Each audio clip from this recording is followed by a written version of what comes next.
ونصلي على رسوله الكريم أما بعد فأعوذ بالله من الشيطان الرجيم بسم الله الرحمن الرحيم لا تحرك به لسانك لتعجل به إن علينا جمعه وقرآنه فإذا قرأناه فاتبع قرآنه ثم إن علينا بيانه إلى آخر السورة صدق الله العظيم رب اشرح لي صدري ويسر لي أمري واحلل عقدة من لساني يفقهوا قولي اللهم رب ألهمني رشدي وأعذني من شرور نفسي اللهم أرنا الحق حقا وارزقنا اتباعه وأرنا الباطل باطلا وارزقنا اجتنابه اللهم أجرنا من خزي الدنيا وعذاب الآخرة اللهم ربنا لا تخزنا يوم القيامة وحاسبنا حسابا يسيرا آمین یا رب العالمین۔ سورہ قیامہ مطالعہ قرآن حکیم کے اس منتخب نصاب کے حصہ دوم کا آخری درس ہے جو ہماری دعوت رجوع القرآن اور پوری اسلامی تحریک جو اس کے کوکھ سے برآمد ہوئی ہے اس کے لیے بمنزل اساس ہے۔ اس بنا پر اس سورہ مبارکہ کا درس میں نے بارہا دیا ہے، یقیناً ان کی تعداد کو گنا نہیں جا سکتا۔ ان میں جیسا کہ اور دوسرے جو دروس ہیں منتخب نصاب کے، کبھی ایسا بھی ہوا ہے کہ مختصر وقت میں مضمون کو بیان کیا گیا، کبھی ایسا بھی ہوا کہ وہی مضمون جو ہے بہت شربست کے ساتھ بیان ہوا، جو بھی حالات ہوتے تھے اس کی مناسبت سے۔ مجھے آج یاد آ رہا تھا ایک تو واقعہ سن 51-52 کا، جماعت اسلامی کا حلقہ لاہور کا کوئی اجتماع تھا، لاہور سے باہر کوٹ رادھا کشن کے آس پاس۔ وہاں جمعے کی نماز مولانا امیر حسن اصلاحی صاحب نے پڑھائی۔ خطبہ انہوں نے صرف جو مسنون خطبہ ہوتا ہے عربی کا وہی دیا، لیکن اس خطبے میں پہلے خطبے میں مکمل سورہ قیامہ پڑھی، اور چونکہ وہ خطبہ تھا کھڑے ہو کر پڑھ رہے تھے تو اس میں وہ خطابت کا انداز جو میں نے بارہا کہا ہے کہ قرآن کا اسلوب جو ہے خطابت کا ہے، تو وہ اسلوب جو ہے پورے طور پر وہ انداز جو ہے اس میں واضح ہوا، اس کا نقش میرے دل پر قائم ہوا اور آج تک مجھے وہ یاد ہے۔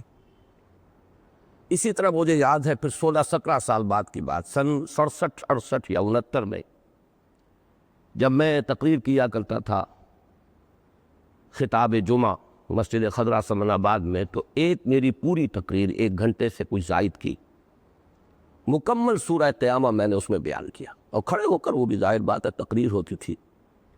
اس وقت ابھی آتش جوان تھا، اب تو میں بیٹھ کر تقریر کرتا ہوں مسجد دارالسلام میں۔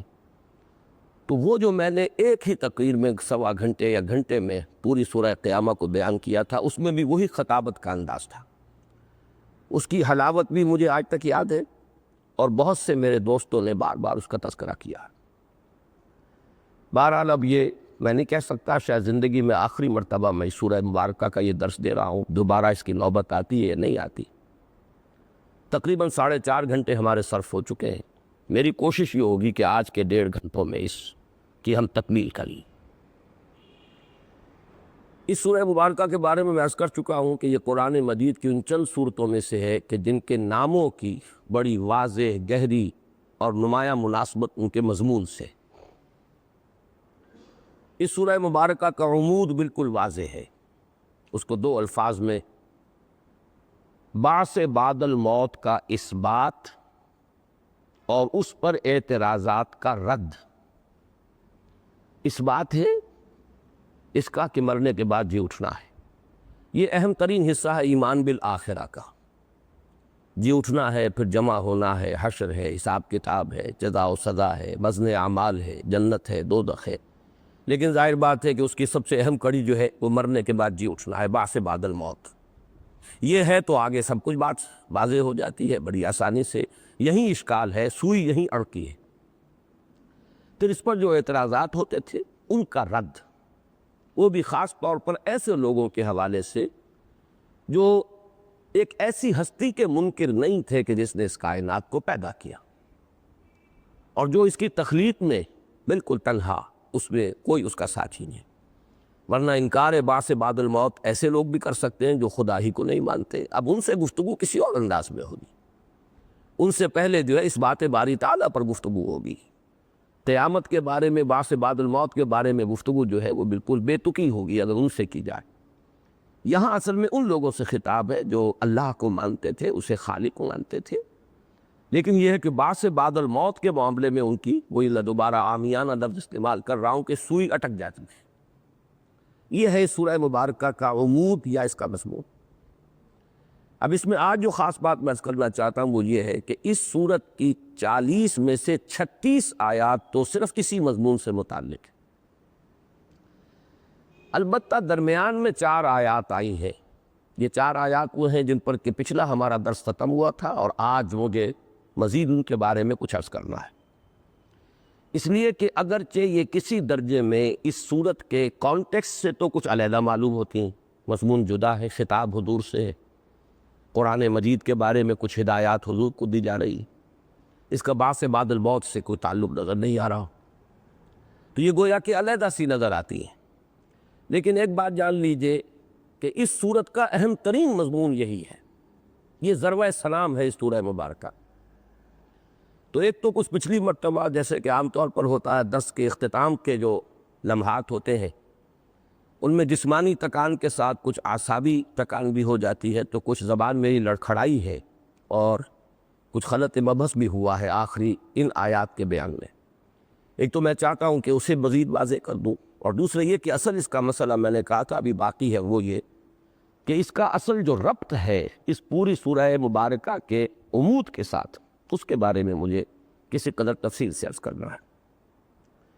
یہ جو بات میں نے کہی ہے کہ اس کی سورہ مبارکہ کا اہم ترین مضمون یہی ہے، اس کو اس حوالے سے پہچان لیجئے کہ جہاں تک باقی مضامین ہے وہ قرآن مجید میں اور بھی بہت سب جگہ پر موجود ہے۔ بعث بعد الموت کا اس بات زیادہ تفصیلاً موجود ہے، اور جو معاندین یا معترضین ہیں ان کے اعتراضات کا رد وہ بھی بہت تفصیل سے موجود ہے، تو وہ تو گویا کہ ایک مشترک مضمون ہے، قرآن مجید کا ایسا مضمون کہ جو بارہا۔ لیکن یہ مضمون جو ہے جس کو میں ضربہ سلام کہہ رہا ہوں، یہ ہے در حقیقت اس سورہ مبارکہ کا اہم ترین مضمون۔ اور اس میں ایک بات اور نوٹ کر لیجئے، میں نے اس سے پہلے بھی کئی مرتبہ یہ بات عرض کی ہے کہ قرآن مجید کا یہ ایک عجیب اسلوب ہے، اس کو اگر نہیں پہچانیں گے تو واقعہ یہ ہے کہ انسان بڑی ٹھوکریں کھاتا۔ اہم ترین علمی مضامین قرآن مجید میں ضمنی طور پر آتے ہیں، اس لیے کہ قرآن کے جو اصل مخاطب تھے وہ کوئی عالم و فاضل لوگ نہیں تھے، وہ منطقی نہیں تھے، فلسفی نہیں تھے، قوم بحیثیت مجموعی امی قوم، شاذ پڑھے لکھے لوگ، ان سے جو خطاب ہوا ہے وہ اس اسلوب میں ہوا ہے۔ اور قرآن مجید نے جو گہرے علمی مضامین ہیں، جو بلند علمی مضامین ہیں، جو فلسفیانہ مضامین ہیں، ان کا ذکر کیا ہے ضمنی طور پر، چلتے چلتے، ایسے کہ عام قاری وہاں رکے نہ۔ البتہ جس کے ذہن میں اشکالات ہیں، جس کے ذہن میں مسائل ہیں، جو سوچتا ہے، غور کرتا ہے، وہ وہاں پر رک کر کھڑا ہو جائے۔ جیسے کہ وہ امام راضی کے الفاظ میں نے بارہا آپ کو سنائے ہیں کہ سورہ حدید کی آیت ہو الاول والآخر والظاہر والباطن، ٹھٹک کر کھڑے ہو گئے، کانپ رہے ہیں، درس گئے۔ اعلم ان ھذا المقام مقام غامض مہیب عمیق۔ لیکن یہ کہ جس شخص کو فلسفے سے کوئی ذہنی مناسبت نہیں، وہ ایسے گزر جائے گا جیسے یہاں کچھ ہے ہی۔ یہ ہے قرآن کا ایک خاص اسلوب۔ اسی کی ایک مثال ہے، ختم نبوت جیسا ہے مضمون قرآن مجید میں براہ راست نہیں آیا، ضمنی طور پر بالواسطہ۔ سورہ احزاب میں مضمون زیر بحث ہے، وہ حضرت زید رضی اللہ تعالیٰ عنہ کو جو حضور نے منہ بولا بیٹا بنا لیا تھا، اس کی بنا پر ان کی زوجہ حضرت زینب عرب کے رواج کے مطابق گویا کہ وہ حضور کے لیے مستقلاً حرام ہو چکی تھی، نکاح نہیں ہو سکتا تھا، اس کی نفی وہاں مطلوب ہے، وہاں وہ مضمون آیا ضمناً۔ تو یہ بہت اہم نقطہ ہے کہ قرآن مجید کا عام اسلوب، عام بیان در حقیقت جو عام مخاطبین تھے ان کی ذہنی استعداد اور سطح کے اعتبار سے رکھا گیا۔ باقی یہ کہ جو اصل مضامین بڑے اہم ہیں علمی قدر و قیمت کے، وہ ضمنی طور پر برسبیل تذکرہ آئے۔ آج میں سوچ رہا تھا ان 4 آیات کی مثال جو ہے اس پوری سورہ مبارکہ میں، تو ایک تو ضربۂ سنام کا لفظ میں نے استعمال کیا، جیسے اونٹ کی کمر پر کوہان ہوتا ہے، یوں کمر آئی پھر کوہان ہے پھر وہ نیچے اتر گئی۔ تو اس سورہ مبارکہ میں اسی طرح ہے کہ وہ بعث بعد الموت کا مضمون ہموار طریقے پر آ رہا، پھر اچانک یہ ایک ضربۂ سنام ہے اور پھر وہی بعث بعد الموت کا مضمون ہموار طریقے پر آگے چل پڑا۔ اس کی دوسری تمثیل میرے ذہن میں یا تشبیہ کہیے وہ یہ آئی کہ جیسے عرب کا معاملہ ہے کہ حجاز ایک پہاڑی سلسلہ ہے اونچا، اس کے مشرق میں تھوڑی سی سطح مرتفع ہے، لیکن یہ کہ وہ بھی جو ہے ہموار ہے، وہ جس کو نجد کہا جاتا ہے، اور اس کے مغربی جانب وہ میدانی علاقہ تہامہ جس کو کہا جاتا ہے، ساحلی میدان، وہ ذرا اور اونچا ہے، لیکن درمیان میں یہ حجاز جو ہے، حجاز کہتے ہیں پردے کو ہے، یہ گویا کہ ایک آڑ ہے نجد اور تہامہ کے مابین۔ اسی طرح اس سورہ مبارکہ میں اول و آخر وہی بعث بعد الموت کا مضمون، لیکن یہ کہ درمیان میں یہ ضربۂ سنام کہہ لیں یا حجاز آ گیا ہے، 4 آیات پر مشتمل کی جن میں قرآن مجید کی اہمیت اور حضور صلی اللہ علیہ وسلم کو اس کے ضمن میں بعض ہدایات دی جا رہی ہیں۔ اس میں جو اصل سوال ہے وہ یہ ہے کہ ربط کیا ہے؟ یا تو یہ کہیں کہ یہ کلام غیر مربوط ہے، یہ بھی کہا جا سکتا ہے کہ خطبے میں ضروری نہیں ہوتا کہ ربط ہو، تحویل خطاب ہوتا ہے، لیکن یہ کہ بہرحال خطبے میں چاہے بظاہر کہیں تحویل خطاب ہو گیا ہو، اگر خطیب جو ہے وہ واقعی کوئی صاحب فکر ہے اور وہ اگر اپنے فن کے اوپر کوئی قدرت رکھتا ہے تو ربط ضرور ہوتا ہے۔ کوئی بات بظاہر کتنی ہی بے ربط نظر آ رہی ہو، اس کے خطبے کے اصل مضمون سے خیر متعلق نہیں ہوتی۔ اس ضمن میں میں اب ایک بات وہ کہہ رہا ہوں جو آپ میں سے اکثر حضرات کے لیے بالکل نئی ہوگی، اور مجھے میرے علم میں بھی حال ہی میں آئی ہے اور میں حیران ہوا ہوں، چونکہ ان آیات کا مضمون جو میں بیان کر چکا ہوں وہ یہ ہے کہ اس میں جمع و تدوین و ترتیب قرآن کا مضمون ہے، جو اہم ترین ہے ہمارے دین کے اعتبار سے۔ قرآن پر اعتماد کہ یہ محفوظ ہے، یہی ترتیب اس کی ہے، یہی لوح محفوظ کا قرآن ہے، یہی ام الکتاب ہے، یہی ہے کہ جس کو کتاب مکنون میں جس ترتیب سے ہے، اس کا کوئی حرف ضائع نہیں ہوا، اس کا کوئی لفظ جو ہے اس میں اضافی نہیں ہے۔ یہ یقین اور اعتماد جو ہے تو ہمارے دین کے لیے یوں سمجھیے کہ سب سے بڑا لنگر جو ہے جہاز کا وہ یہ ہے۔ اب اس کے ضمن میں تو اہل سنت کا تو سب کا موقف یہی ہے کہ یہاں پہ قرآن ہی کے بارے میں بات ہو رہی ہے، لیکن اہل تشیع میں سے ایک صاحب ہے طبرسی، 6 صدی ہجری کے، ان کے بڑے اہم جو مفسرین ہیں ان میں سے، انہوں نے اپنی تفسیر میں ایک عجیب ربط بیان کیا ہے، اور اس کو انہوں نے نقل کیا ہے قال البلخی، کوئی ان کے اور بڑے یعنی جن کو کوٹیبل شخص ہیں، جن کو کوٹ کیا جا رہا ہے، قال البلخی واختارہ، اور بلخی نے اس کو اختیار کیا ہے، یہ قول مختار ہے اس کا، یہی فیصلہ کن بات ہے جو وہ کہتا ہے۔ وہ یہ ہے کہ در حقیقت اس میں قرآن زیر بحث ہے ہی نہیں، یہ تو اعمال نامہ قیامت کے دن جب لوگوں کو تھمایا جائے گا تو جو مجرمین ہیں وہ جلدی جلدی پڑھیں گے اس کو، وہ ندامت، خجالت، اور وہ جیسے کہ بلی جو ہے دیکھ کر کبوتر آنکھ بند کرتا ہے، وہ اعمال نامے کو فیس نہیں کر سکیں گے۔ جب کہا جائے گا اقرا کتابک، پڑھو اپنا اعمال نامہ، تو وہ تیزی کے ساتھ اس پر سے گزرنے کی کوشش کریں گے۔ اس کو کہا گیا ہے کہ رکو، اس کے ایک ایک لفظ کو اچھی طرح پڑھو، ہم اس کے تمام اجزاء کو جمع کر دیں گے، تمہارے لیے کوئی مفر نہیں ہے، بھاگنے کی کوئی جگہ نہیں ہے۔ مزید یہ کہ اگر کہیں تمہارے دل میں آئے کہ تمہیں کوئی حجت پیش کرنی ہے، عذر کرنا ہے، تو بھی مطمئن رہو کہ ثم ان علینا بیانا، ہم اس کی وضاحت بھی کر دیں گے، جو ہمارے پاس شہادتیں ہیں، گواہیاں ہیں تمہارے ان جرائم کے ضمن میں، وہ سب پیش کر دیں گے۔ اس اعتبار سے اب انہوں نے یہ کہا کہ اس سے پہلے بھی قیامت کا ذکر، اس کے بعد بھی قیامت کا ذکر، تو اصل میں جن لوگوں نے یہ سمجھا کہ یہاں پہ کوئی قرآن سے متعلق بات ہے، وہ جہالت ہے ان کی بقول ان کے۔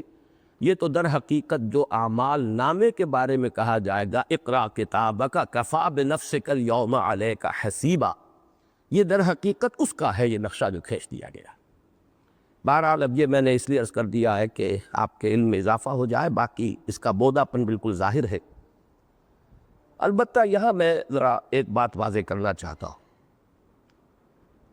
شیعیت اور اس کی پھیلائی ہوئی گمراہیوں سے جس درجے قد خود مجھے ہے وہ کوئی مخفی بات نہیں، لیکن میں یہ محسوس کرتا ہوں کہ رد شیعیت میں ہمارے ہاں بعض حضرات بہت انتہا کو پہنچ گئے، اور اس رد عمل کا شکار ہو کر وہ ایک دوسری انتہا پر جا پہنچے۔ اس کا ایک منظر تو یہ سامنے آیا تھا، اور یہ تو سال ہر سال سے چلا آ رہا، جس پر میں نے اس سے پہلے اپنے کئی دروس میں، کئی تقریروں میں بڑی وضاحت کے ساتھ جو ہے اس کی میں نے نفی کی ہے، کہ اگر شیعوں نے بعض اکابر صحابہ پر طعن کیا، حملہ کیا، ان پر تنقید کی، ان کی نیتوں کو بھی زیر بحث لائے، حضرت عثمان، حضرت عمر، حضرت عمرو بن العاص، حضرت امیر معاویہ، موسیٰ ابن اشعری رضی اللہ تعالی عنہم اجمعین، تو رد عمل میں ہمارے ہاں ایک طبقہ ایسا پیدا ہو گیا جس نے حضرت علی پر حملے شروع کر دی، ان کی نیتوں پر فساد، حضرات حسنین کے اوپر حملے، خاص طور پر حضرت حسین کی نیت پر حملہ کہ وہ اقتدار کے خواہاں تھے اور حب جاہ ان میں تھی، معاذ اللہ۔ میں ہمیشہ یہ کہتا رہا ہوں کہ ہمارے لیے در حقیقت جو لوگ یہ کام کرتے ہیں وہ بھی شیعوں کا کام کر رہے ہیں، اس لیے کہ ہمارے لیے اصل دلیل ہے شرف صحابیت۔ تو اگر حضرت عمر صحابی ہیں اور حضرت معاویہ صحابی ہیں تو کیا حضرت علی صحابی نہیں؟ حضرت علی تو حضور کی گود میں پلے ہیں۔ اگر حضرت علی کا بھی مزاج یہ ہے، اور جو بچہ بچپن سے لے کر حضور کے ساتھ رہا ہو، اگر اس کی بھی تصحیح نیت نہیں ہو سکی اور خلوص و اخلاص پیدا نہیں کیا جا سکا، تو آپ نے اپنی دلیل کو تو خود رد کر دیا۔ صحابیت تو اس کا مطلب یہ ہے کہ بالکل بے معنی ہو گئی۔ بہرحال اہل سنت کا یہ موقف نہیں، اہل سنت کا یہ موقف ہے کہ الصحابۃ کلہم عدول، ان کی کسی بات سے اختلاف کیا جا سکتا ہے، صحابہ معصوم نہیں ہے، خطا ہو سکتی ہے، خطا اجتہادی ہوگی، اور وہ اجتہادی خطا بھی جانب خیر میں ہوگی، کسی معاملے میں اپنی امکانی حد تک خیر کو پہچاننے کی کوشش کریں گے، خطا ہو جائے گی، نشانہ چوک جائے گا، اختلاف کیا جا سکتا ہے، لیکن کسی بھی صحابی کی نیت پر حملہ در حقیقت یہ بالکل وہی بات ہے کہ رسولوں میں سے ایک رسول کا انکار تمام رسولوں کا انکار ہے۔ صحابی کی نیت پر حملہ در حقیقت شرف صحابیت کی نفی، اور وہ پھر عام ہو جائے گی۔ دوسرا رد عمل میں حال ہی میں دیکھ رہا ہوں اپنے بعض رفقا میں، کہ شیعت کی چڑ میں جو بات بھی شیعوں کی طرف سے آئی ہو گویا کہ اسے وہ اٹھا کر پھینکنے کو تیار ہے، حالانکہ اس میں ہمیں تحقیق، تفتیش، اس کا دامن ہاتھ سے نہیں چھوڑنا چاہیے، ہمیں دیکھنا چاہیے کیا بات کہہ رہے ہیں، اور عدل کی بات سے کبھی ہٹنا نہیں چاہیے۔ میں خاص طور پر آج اس لیے اس کا حوالہ دے رہا ہوں کہ مجھے خوشی ہوئی کہ مولانا حمید الدین فراہی رحمۃ اللہ علیہ نے خود اہل تشیع کے بعض اکابر کے قول نقل کی اپنی تفسیر سورہ قیامہ میں، اور ان میں سے سید مرتضیٰ، شیخ الطائفہ محمد بن حسن توسی، ابو علی تبریز صاحب مجمع البیان، محمد بن علی بابویہ قمی وغیرہ ہم بڑے اہم لوگ جن کی یہ شہادت نقل کی ہے کہ وہ یہ کہتے ہیں کہ ہم اس قرآن کو محفوظ مانتے ہیں، اسی کو قرآن مانتے ہیں، یہی قرآن ہے، ما بین الدفتین یہی صحیح ہے، ہم پر یہ الزام بالکل غلط ہے کہ ہم اسے غیر محفوظ یا اس میں کسی کمی بیشی کے قائل ہیں۔ یہ بات ایک طرف، دوسری طرف یہ کہ آج عام بات جو شیعوں کی پھیلی ہوئی ہے آج کے ماحول میں وہ واقعتاً بالکل مختلف ہے۔ حالانکہ اور یہ کہ 6 صدی ہجری کا تبرسی بھی چاہے اس نے یہ بات نہ کہی ہو، لیکن یہ کہ اس نے اس مضمون کو اس کے اپنے اصل ومود سے ہٹا کر اس کے لیے مواد تو فراہم کر دیا۔ اب اس فینومینن کو سمجھیے، اصل میں نہیں سمجھیں گے تو بڑی ٹھوکریں کھائیں گے۔ وہ یہ ہے کہ شیعت بھی جیسی کچھ آج نظر آ رہی ہے وہ ہمیشہ سے یہی کچھ نہیں تھی۔ ابتدان میں جس کو شیعت کہا گیا، یا جس کو، بلکہ لفظ شیعہ تو دو طرف تھا، شیعان علی، شیعان عثمان، یہ ایک سیاسی سا اختلاف تھا۔ کوئی لوگ سمجھتے تھے کہ جو حضرت عثمان کے قصاص کا دعویٰ لے کر کھڑے ہوئے ہیں امیر معاویہ اور حضرت عمرو بن العاص رضی اللہ تعالی عنہما، وہ حق پر ہے، وہ شیعان عثمان کہلائے۔ کچھ کی رائے تھی کہ نہیں، حضرت علی حق پر ہے، وہ شیعان علی کہلائے۔ اس کے بعد شیعان عثمان کا نسل متروک ہو گیا، وہ تو یوں سمجھیے کہ اہل سنت میں ضم ہو گئے۔ البتہ وہ شیعان علی چلتے رہے اور وہی اب شیعہ قرار پائے، تشیع۔ اور ابتداء میں اس کا صرف ایک مصرف تھا اور ایک ہی اس کا مفہوم تھا، حضرت علی سے محبت شدید، اہل بیت جن کو وہ کہتے ہیں حضرت فاطمہ، حضرات حسنین، حضرت علی، ان سے شدید محبت، اور ان میں بعض لوگ جو ہے تفضیل کے بھی قائل تھے۔ چنانچہ شیعہ کا جو ایک فرقہ ہے زیدیہ، جو بالکل ابتدائی ہے، وہ صرف تفضیلی ہے اور کچھ نہیں. وہ نہ حضرت عمر کی خلافت کو، نہ حضرت ابوبکر کی، نہ حضرت عثمان کی خلافت کو باطل نہیں کہتے. یمن جو ہے ان کا سب سے بڑا مرکز ہے زیدی شیعوں کا، اور ان کا صرف موقف یہ ہے کہ افضل حضرت علی تھے. البتہ یہ کہ ٹھیک ہے جو فیصلہ ہوا خلافت وہ بھی برحق ہے. تو یہاں سے شیعت شروع ہوئی. ہوتے ہوتے ہوتے ہوتے جیسے ہمارے ہاں تصوف کے بارے میں ہوتے ہوتے نہ معلوم باتیں کہاں سے کہاں پہنچ گئی. اب جو تصوف کی امہات کتب ہیں ان کا مطالعہ کیجئے، جو اس کے محققین ہیں ان کی باتوں کو سمجھیے تو بات کچھ اور نظر آئے گی.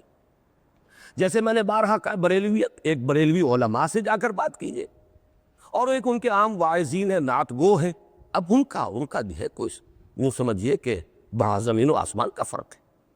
اسی طرح شیعیت کے باب میں بھی، چنانچہ میں اب آپ کو اس وقت نقل نہیں کر رہا ہوں حضرت امام شافعی رحمۃ اللہ علیہ کا، ان کا ایک شعر ہے، شعر تو مجھے یاد نہیں ہے، جس کا مفہوم یہ ہے کہ اگر رس اہل بیت سے محبت کا نام ہے تو میں سب سے بڑا رافضی ہوں. یہ اہل سنت کے ایک امام کہہ رہے ہیں اگر اہل بیت کی محبت ہی رفض ہے تو میں سب سے بڑا رافضی. اس لیے کہ ان کی محبت کو تو ہم جزو ایمان سمجھتے ہیں، وہ بھی صحابہ ہے، صحابہ کی محبت جزو ایمان ہے. پھر حضور کے ساتھ قرابت جو ہے وہ یقیناً ایک اضافی بات ہے. بیٹی ہیں، نواسے ہیں، ظاہر بات ہے کہ محبت آخر تبھی محبت ہوتی ہے. حضور کو جن سے محبت ہے، کیا ہمارے ایمان کا تقاضا نہیں کہ وہ بھی ہماری خصوصی محبت کے حقدار ہو؟ اس معنی میں ہمارے بعض جو روات ہیں شروع کی، راوی جن سے کہ ہمارے محدثین، کبار محدثین نے روایت نقل کر لی ہے، ان کے بارے میں کہیں کسی امام جرح و تعدیل نے لکھ دیا کہ وہ متہم بالرفض تھا، اس کے اوپر رفض کا الزام تھا. اب ہمارے آج کے لوگ اس کو آج کے رافضی پر قیاس کر رہے ہیں اور پھر قرار دے رہے ہیں کہ امام بخاری نے بھی بڑی ہی حماقت کی ہے، بڑی غلطی کی ہے جو ایسے لوگوں کی جو ہے روایت قبول کر لی. اس سے پورا ذخیرہ احادیث جو ہے وہ گویا کہ جس طرح قرآن کو ناقابل اعتماد قرار دینا یہ تو سمجھیے کہ سب سے بڑی ستون کو گرا دینا، اسی طریقے سے احادیث، اور وہ بھی صحیحین کی احادیث کو ناقابل اعتماد قرار دے لینا وہ اسلام کے دوسرے ستون کو گرا دینے کے مترادف ہے. اور اس میں اس دور میں دیکھ رہا ہوں کہ اس انتہا پسندی کے اندر کچھ لوگ مبتلا ہو رہے ہیں. میں دعا کرتا ہوں اللہ تعالیٰ سے کہ وہ انہیں اس سے بچائے اور اپنے حفظ و امان میں رکھے. اب دیکھیے کہ اس کی یہ تو ایک حل ہے جو طبرسی کے حوالے سے میں نے آپ کے سامنے رکھا، اس کے حوالے سے میں نے شیعت سے متعلق ایک اہم بات آپ سے کہہ دی. دوسرا حل جو اس کا کیا ہے وہ جمیع ہمارے تقریباً جمہور جو مفسرین ہیں انہوں نے کیا. انہوں نے اس کی تمثیل، جیسا کہ میں پچھلی مرتبہ بیان کر چکا ہوں، ایک استاد اور شاگرد کے درمیان جو معاملہ ہوتا ہے اس سے کی. استاد اپنے شاگرد کو کچھ پڑھا رہا ہے، شاگرد نے اسی وقت زبان کو حرکت دے کر یاد کرنے کی کوشش کی. استاد نے کہا کہ نہیں ٹھہرو، اس وقت توجہ میری بات کی طرف رکھو، یاد کر لینا بعد میں، یا ہم بعد میں یاد کرا دیں گے، اس کی فکر نہ کرو. اسی طرح شاگرد نے درمیان میں کوئی اشکال محسوس کیا، کوئی سوال اس کے ذہن میں آیا تو استاد کہتا ہے ابھی نہیں، ابھی تم ذرا اس کو جو بھی اس کا ظاہر طور پر مفہوم سامنے آ رہا ہے اس پر توجہ کو مرکوز کرو، اس میں جو اشکالات ہوں گے، سوالات ہوں گے، وہ بھی ہم بتا دیں گے.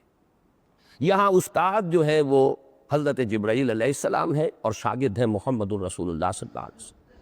میں نے عرض کیا تھا یہ نسبت تو ہے، علمہ شدید القویٰ قرآن مجید سے ثابت ہے، شدید القویٰ حضرت جبرائیل، اور انہوں نے سکھایا ہے، وہ معلم ہے. یہ نسبت جو ہے ثابت بھی ہے، یہ طریقہ بھی کہ حضور صلی اللہ علیہ وسلم نے قرآن کو یاد کرنے کے لیے ابھی حضرت جبرائیل وہی جو ہے منتقل کر رہے ہیں، سنا رہے ہیں، آپ نے اسی وقت یاد کرنے کے لیے زبان کو تیزی سے حرکت دی، روک دیا. لا تحرک بہ لسانک لتعجل بہ ان علینا جمعہ وقرآنہ فاذا قرأناہ فاتبع قرآنہ ثم ان علینا بیانہ. یہ توجیہ، اب ظاہر بات ہے اس سے پہلے جو مضمون چل رہا تھا وہ چل رہا ہے، اس کے بعد کا مضمون بھی چل رہا ہے، اس لیے کہ درمیان میں تو ایک التفات ہوا ہے شاگرد کی کہ ایک جو بھی ان کا طرز عمل تھا اس کے بارے میں.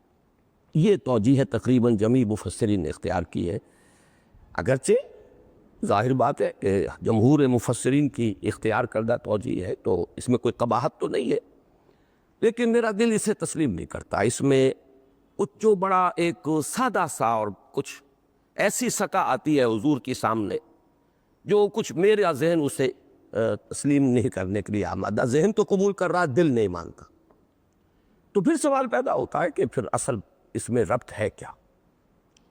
جہاں تک ان آیات کے مضامین کا تعلق ہے، میں نے جیسا کہ کہا کچھ خلط مبحث ہوا تھا، تو اس میں بھی میں چاہتا ہوں کہ بعض چیزیں مزید توضیح کی آپ کے سامنے آ جائیں، پھر وہ میں اس کا ربط ہے اس کو واضح کروں گا۔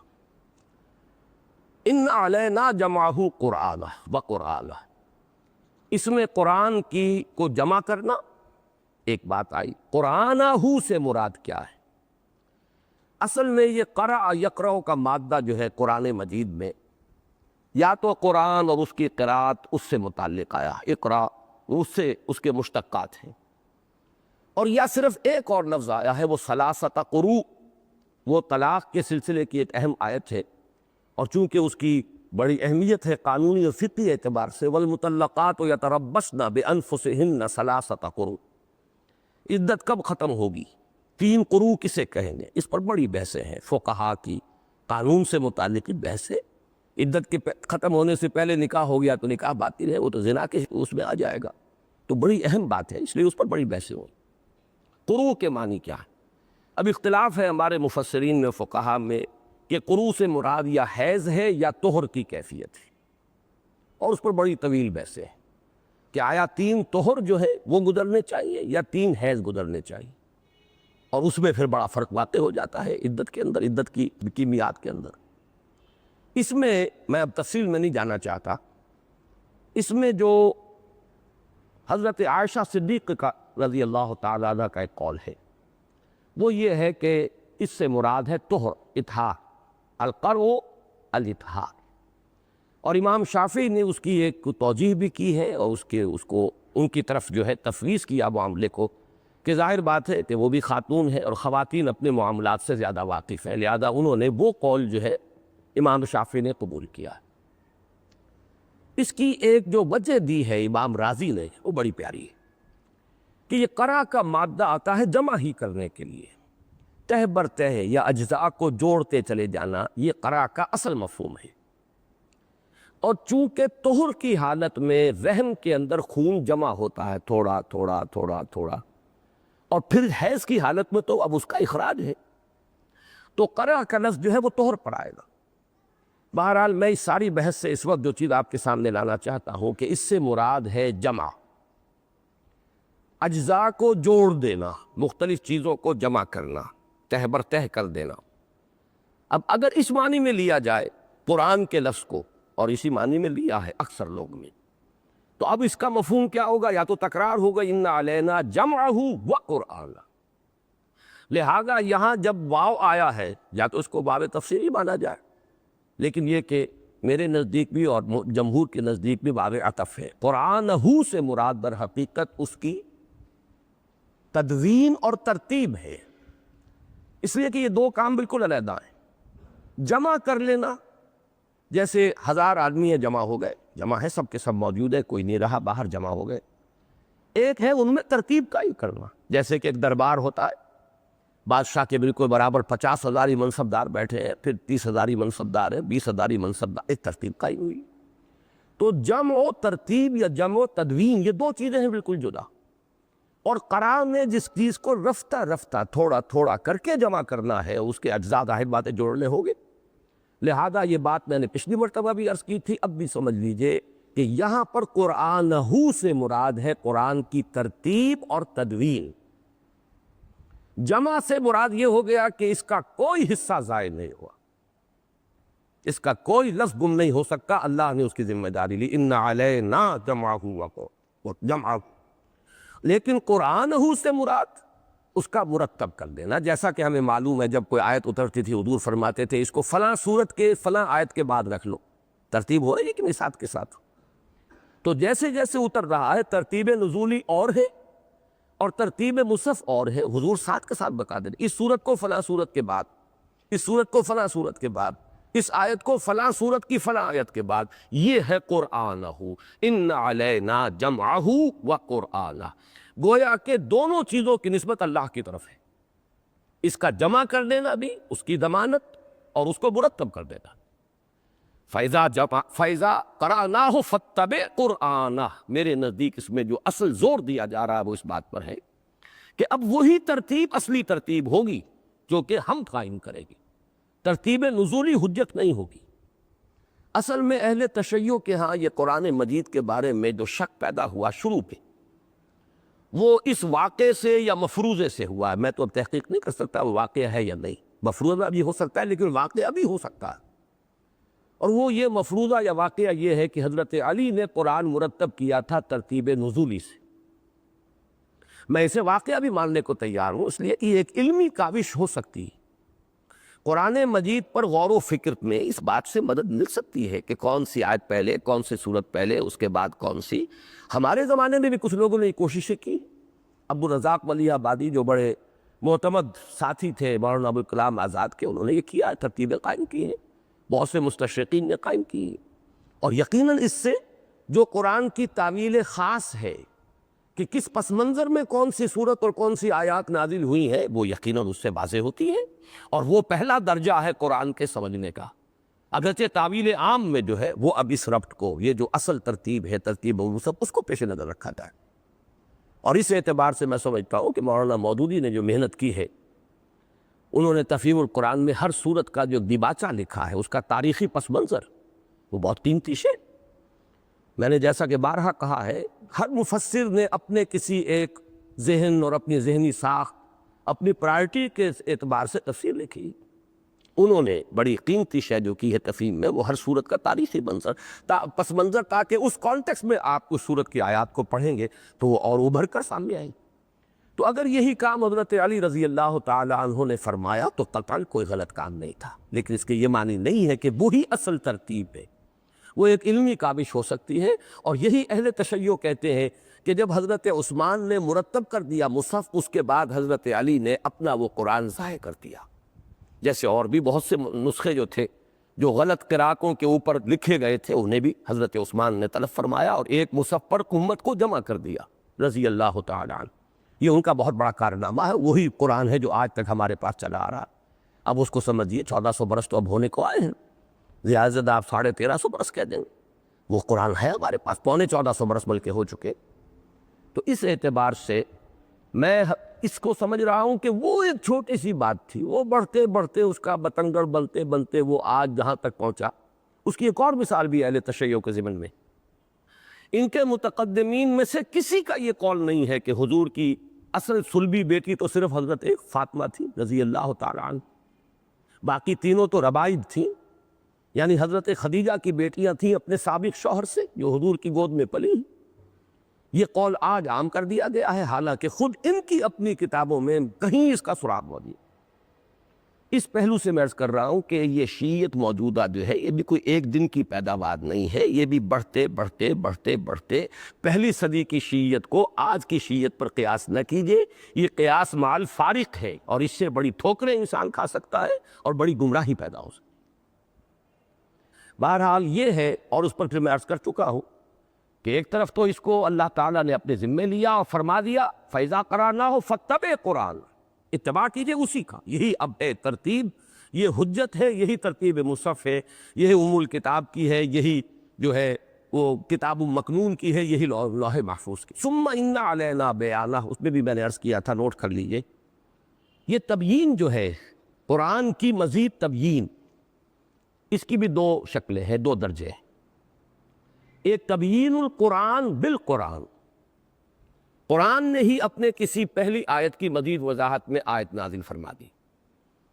یبین اللہ لکم ان تضلوا، جیسے کہ سورہ نساء میں آخری آیت ہے، آیت کلالہ پہلے آ چکی تھی، لیکن اس کے بعد ایک اشکال رہا لوگوں کے ذہنوں میں، کلالہ سے مراد کیا ہے اور اس کا کیا حکم ہے، تو اس کے بارے میں آیت آ گئی، اور اس کے بعد فرمایا یبین اللہ لکم ان تضلوا، اللہ تعالیٰ تمہارے لیے تبیین کر رہا ہے، بیان کر رہا ہے، مبادا تم گمراہ ہو جاؤ۔ اسی طرح جیسے کہ ابتدائی حکم آیا تھا روزے کا، اس کے بارے میں کچھ اشکالات رہے، قیاس کیا گیا جو یہود کے ہاں قواعد و ضوابط تھے روزے کے اس پر، اس کے بعد وہ آخری آیت جو ہے اس رکوع کی وہ نازل ہوئی، 5ویں آیت 23ویں رکوع کی وہ نازل ہوئی، فرمایا کذالک یبین اللہ آیاتہ للناس لعلہم یتقون، اس طرح اللہ تعالیٰ لوگوں کے لیے اپنی آیات کو واضح فرما دیتا ہے تاکہ وہ بچ سکیں، خلاف ورزی سے بچے، مغالطے میں کہیں جو ہے حدود اللہ سے تجاوز نہ کر بیٹھے۔ یہ ہے در حقیقت تبیین القرآن بالقرآن۔ لیکن یہی نہیں ہے تبیین سے مراد ثم ان علینا بیانہ۔ اصل تبیین قرآن جو ہے وہ بذریعہ سنت ہوئی ہے، سنت محمد صلی اللہ علیہ وسلم، اس لیے کہ آپ کا یہ فرض منصبی قرآن مجید بیان کرتا ہے کہ انزلنا الیک الذکر لتبین للناس ما نزل الیہم، ہم نے آپ کی طرف اے محمد یہ ذکر نازل فرمایا تاکہ آپ واضح کریں لوگوں کے لیے اس شے کو جو ان کے لیے نازل کی گئی۔ یہ تبیین تو فرض منصبی ہے محمد الرسول اللہ صلی اللہ علیہ وسلم کا۔ اور جیسا کہ میں عرض کر چکا ہوں، حضور کو صرف وحی جلی تو نہیں ہوتی تھی، وحی خفی بھی آتی تھی، خواب بھی آتے تھے۔ انبیاء کے خواب بھی وہی ہیں۔ حضرت ابراہیم نے خواب کی بنیاد پر چھری چلائی ہے بیٹے کی گردن پر۔ نبی کا خواب وہی ہے، نبی کا کشف وہی ہے، نبی کا الہام وہی ہے۔ یہ تو پھر اقسام وحی پر سورہ شورى کے جو لاسٹ بٹ 1 آیت ہے اس میں نے تفصیلی گفتگو کی تھی کہ وحی سے مراد کیا ہے، کلام الہی کی مختلف شکلیں کیا ہیں۔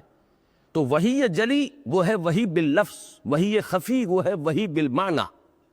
اس کو سمجھ لیجئے، اس وحی کے ذریعے سے حضور صلی اللہ علیہ وسلم نے قرآن کو مزید واضح کیا۔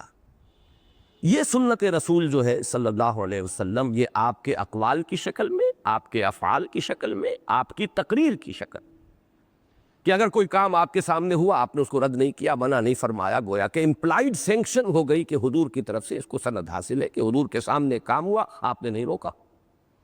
انہی 3 کے مجموعے کا نام جو ہے وہ حدیث ہے۔ ظاہر بات ہے یہ حدیث نبی اس طرح تو محفوظ نہیں ہے جیسے قرآن محفوظ۔ یہی وجہ ہے کہ محدثین نے پوری زندگیاں کھپائیں۔ امام بخاری نے غالباً 6 لاکھ میں سے یا 3 لاکھ میں سے 2 لاکھ میں سے 6000 حدیثیں منتخب کی۔ وہ محنتیں ہوئی ہیں، وہ محنتیں جو ہے ان کا حق ادا کیا جا چکا ہے۔ اس میں یہ کہ کسی جگہ پر امام ابن حجر عسقلانی جو سب سے بڑے شارح ہیں اور امام بخاری کے یعنی یوں سمجھیے کہ بہت ماننے والے، انہوں نے بھی بعض روایات کے اوپر کلام کیا۔ یہ ایک الگ بحث، علمی بحث ہوگی، لیکن یہ کہ اس کلام کے اندر کہیں ایسا نہ ہو جائے کہ جس کے بارے میں بھی متقدمین نے لکھ دیا کہ فلاں راوی جو ہے وہ اس پر جو ہے یہ تہمت یا الزام لگایا گیا کہ وہ رافضی تھا تو اس کی ساری حدیثیں جو ہے وہ ساقط ہو گئیں، اس لیے کہ پہلی صدی کا رش یا دوسری صدی کا رش جو ہے اسے آج کے رش پر قیاس نہ کی۔ بہرحال یہ مضامین میں چاہتا تھا کہ مزید دہرا دوں، بہت اہم ہے۔ اب آئیے کہ اس کا اصل جو ہے تعلق ہے کیا۔ میرے نزدیک اصل تعلق جو ہے وہ قائم ہو رہا ہے لِتَعْجَلَ بِهِ اور کَلَّا بَلْ تُحِبُّونَ الْعَاجِلَةَ۔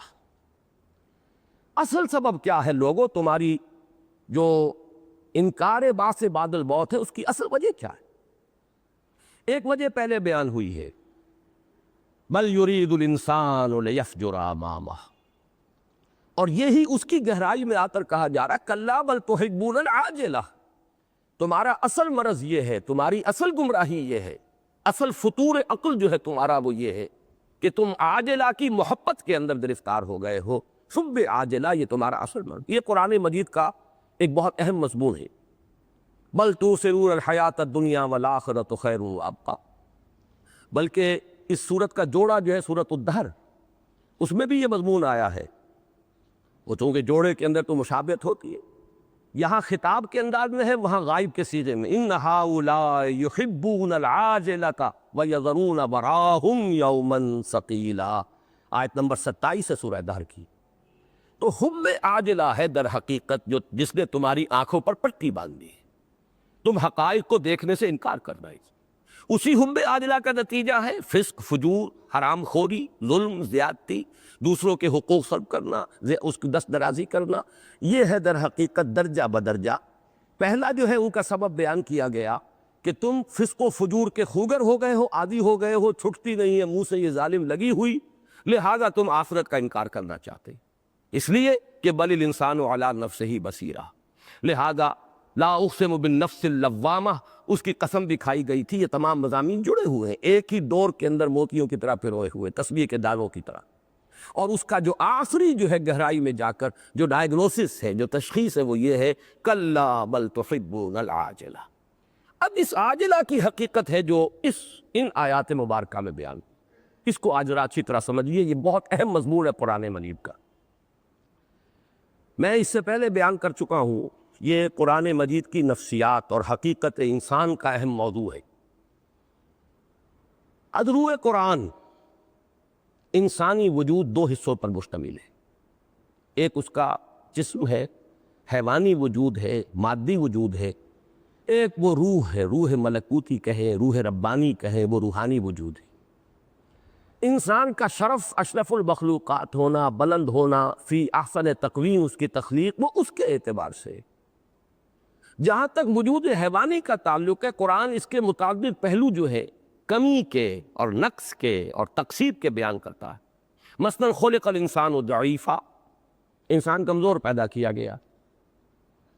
اب بظاہر تضاد آ گیا، لقد خلقنا الانسان فی احسن تقویم، ایک طرف احسن تقویم کہا جا رہا ہے، ایک طرف خلق الانسان ضعیفا۔ جو لوگ نہیں مانتے انسانی وجود کے دو حصوں کو، وہ کوئی توجہ نہیں کر سکتے اس کی، یا یہ ہے کہ وہ آنکھیں بند کر کے گزر جائیں گے اور کوئی اس کی طرف جو ہے اس کی طرف کوئی التفات نہیں کریں گے۔ ظاہر بات ہے کہ وہ میری توجہ جو ہے وہ بالکل مکمل تشفی بخش ہے۔ اپنی خلقت کے اعتبار سے، اپنے مادی وجود، حیوانی وجود کے اعتبار سے انسان میں ضعف کے پہلو ہے۔ اس کی بلندی، اس کی رفعت شان، وہ تو ہے اس روح ملکوتی کے اعتبار سے۔ فرمایا گیا فَإِذَا سَوَّيْتُهُ وَنَفَخْتُ فِيهِ مِن رُوحِي فَقَعُوا لَهُ سَاجِدِينَ۔ اور دو جگہ مضمون آیا، جب میں اس کی تخلیق اور تسویہ مکمل کر لوں اور اس میں اپنی روح میں سے پھونک دوں، تب گر پڑنا اس کے سامنے سجدے۔ تو اصل شرف تو اس کی بنا پر۔ اب یہ جو خلق الانسان ضعیفہ ہے، انسان کی، جیسے کہا گیا انسان کے دل میں مال کی محبت ہے۔ زُيِّنَ لِلنَّاسِ حُبُّ الشَّهَوَاتِ مِنَ النِّسَاءِ وَالْبَنِينَ وَالْقَنَاطِيرِ الْمُقَنطَرَةِ، یہ بھی اس کا وہ خلقی پہلو ہے، اس کا حیوانی وجود، اینیمل انسٹنکٹس۔ اسی میں سے ایک اہم کمزوری جو انسان میں ہے، اب اس کو فطری کا لفظ استعمال نہ کیجیے گا، یہاں پہ لفظ آئے گا طبعی کمزوری۔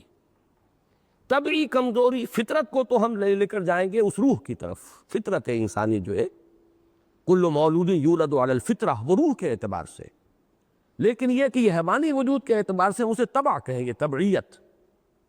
تو طبعی جو اس کے اندر کمزوریاں ہیں، ان میں سے ایک بڑی کمزوری ہے خلق الانسان من عجل۔ انسان بنایا ہی گیا ہے عجلت سے، یعنی عجلت اس کی اس طبعیت کے اندر موجود ہے، جلد باز ہے انسان۔ اسی کو فرمایا کان الانسان عجولا، پہلی آیت سورہ انبیاء کی ہے، خلق الانسان من عجل۔ دوسری سورہ بنی اسرائیل میں وکان الانسان عجولا، انسان تو ہے ہی جلد باز۔ یہ جو عجلت ہے انسان کے اندر، جو انسان کی طبعی کمزوری ہے، ظاہر بات ہے کہ انبیاء بھی انسان ہے، طبعی اعتبار سے یہ کمزوری ان میں بھی ہے۔ البتہ انبیاء کرام کی کمزوریاں یا یہ عجلت پسندی خیر کی جانب ہوگی، شر کی طرف نہیں ہوگی۔ یہ فرق ہے عام انسان میں اور انبیاء کرام۔ کسی نیکی کے کام میں جلدی کرنا، نیکی کے کام میں جلدی کرنا بھی غلط نتائج پیدا کر دے گا، سہج پکے سو میٹھا ہو، رفتہ رفتہ تدریجاً۔ یہی وجہ ہے کہ حضور کو روکا گیا وَلَا تَعْجَلْ بِالْقُرْآنِ مِن قَبْلِ أَن يُقْضَىٰ إِلَيْكَ وَحْيُهُ۔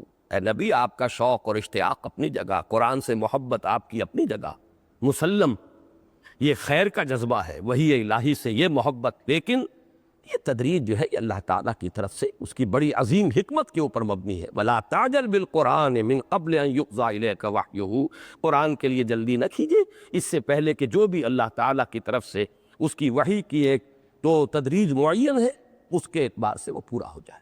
وَقُلْ رَبِّ زِدْنِي عِلْمًا، ہاں یہ کہتے رہیے کہ اے رب میرے علم میں اضافہ فرما، پروردگار میرے علم میں اضافہ فرما۔ یہی میں نے پچھلی مرتبہ بھی عرض کیا تھا، سورہ مریم میں بھی ہے۔ معلوم ہوتا ہے کہ حضرت جبرائیل سے حضور نے شکوہ کیا کہ آپ دیر دیر سے آتے ہیں، وقفے وقفے سے آتے ہیں، ہم شوق میں رہتے ہیں، اشتیاق میں رہتے ہیں۔ تو وہ جواب دلوایا گیا وَمَا نَتَنَزَّلُ إِلَّا بِأَمْرِ رَبِّكَ لَهُ مَا بَيْنَ أَيْدِينَا وَمَا خَلْفَنَا وَمَا بَيْنَ ذَلِكَ وَمَا كَانَ رَبُّكَ نَسِيًّا۔ اے نبی، ہم آپ کے رب کی اجازت کے بغیر تو نازل نہیں ہو سکتے، اسی کو اختیار ہے، اس کا بھی جو ہمارے سامنے ہے، اس کا بھی جو ہمارے پیچھے ہے، اس کا بھی جو ان دونوں کے مابین ہے، اور آپ کا رب بھولتا نہیں ہے۔ یہ کوئی جو تاخیر ہوتی ہے کسی نسیان کی وجہ سے نہیں۔ یہاں پر بھی وہی مضمون آیا لا تحرک بہ لسانک لتعجل بہ۔ یہ عجلت جو ہے یہ در حقیقت انسان کی طبعی کمزوری ہے، یہ طبی کمزوری انبیاء میں ظاہر ہوتی ہے خیر کے لیے، لیکن اس میں بھی خرابی ہے۔ اب اس خرابی کی ایک مثال قرآن سے لیجئے۔ حضرت موسیٰ علیہ السلام کو کوہ طور پر اللہ نے طلب فرمایا، جو وقت معین تھا اس سے پہلے پہنچ گئی، ایکسپلینیشن کال ہو گئی۔ یہ مضامین جو ہے سورہ طٰہٰ میں موجود ہے۔ وَمَا أَعْجَلَكَ عَنْ قَوْمِكَ يَا موسیٰ، اے موسیٰ یہ اپنی قوم کو وقت معین سے پہلے چھوڑ کر تم یہاں آ گئے، کس چیز نے تمہیں جلدی کروائی ہے؟ یہ ایکسپلینیشن کال ہو رہی ہے۔ وہ محبت کے جذبے سے آئے ہیں، اشتیاق ہے، شوق ہے، یہاں الٹی سرزنش ہو رہی ہے۔ تو معذرت کیا کی؟ ہم اولئک علی اثری وعجلت الیک رب لترضی، پروردگار وہ بھی پیچھے پیچھے چلے آ رہے ہیں، کچھ زیادہ پیچھے نہیں ہے، اور میں تو جلدی کر کے آیا ہوں تاکہ تو راضی ہو جائے۔ تو میرا شوق دیکھ، میرا اشتیاق دیکھ، بجائے اس کے کہ میری محبت کی قدر ہو، کہ تجھ سے مخاطب ہونے کی جو میرے اندر وہ ہے طلب ہے، اس کے لیے جو تڑپ ہے اس کی قدر کی جائے، الٹا میرے مجھ سے ایکسپلینیشن کال ہو رہی۔ فرمایا فَإِنَّا فَتَنَّا قَوْمَكَ مِن بَعْدِكَ، اے موسیٰ یہ جو وقت معین سے پہلے قوم کو چھوڑ کر آ گئے ہو، تو ہم نے تمہاری قوم کو تمہارے بعد فتنے میں ڈال دیا ہے۔ وَأَضَلَّهُمُ السَّامِرِي، سامری نے انہیں گمراہ کر دیا۔ تو خیر ہی خیر تھا حضرت موسیٰ کی نیت میں، جلدی کی ہے تو وہ اللہ تعالیٰ کی محبت اور شوق لقاء میں کی ہے، لیکن اس خیر کا نتیجہ بھی یہ نکل آیا۔ یہ ہے وہ بات کہ جس کو سمجھ لینا چاہیے۔ عجیب بات یہ ہے کہ جب حضرت موسیٰ واپس آئے ہیں، انہوں نے ایکسپلینیشن کال کی ہے اب حضرت ہارون سے، وہاں بھی یہی لفظ اجلت آیا ہے، بئس ما خلقتمونی من بعدی اعجلتم امر ربکم، کیا تم نے جلد بازی کی، جلدی کی ہے اپنے رب کے فیصلے کے انتظار میں؟ تو یہ ہے در حقیقت حضور صلی اللہ علیہ وسلم سے دو اور اعتبارات سے بھی عجلت سے آپ کو روکا گیا ہے۔ وَلَا تَعْجَلْ عَلَيْهِمْ انما نعد لہم عدا، یہ بھی سورہ مریم ہے۔ یہ مضامین سورہ مریم، سورہ طٰہٰ آپ کو معلوم ہے ساتھ ساتھ ہے، یہ ان کے اہم مضامین میں سے ہے اس جوڑے کے اندر۔ تو فرمایا ولا تعجل علیہ، میں نبی آپ ان کے بارے میں ان پر جلدی نہ کیجیے، یعنی ان کے بارے میں عذاب کے لیے آپ کے دل میں یہ خیال پیدا نہ ہو کہ جلدی قصہ پاک کر دیا جائے۔ وہ ہمارا اپنا فیصلہ ہے، حکمت پر مبنی ہے، جتنی مہلت ہم دینا چاہیں گے دیں گے۔ انما نعد لہم عدا، وہ تعداد وہ عدت جو ہے ہم گنتی کر رہے ہیں، وہ جب وقت ختم ہوگا ہم گنتی کر رہے ہیں ہر شے کی، اس وقت اپنے وقت پر ختم ہوگا۔ آپ جلدی نہ کریں کہ ان کے اوپر عذاب آ جانا چاہیے۔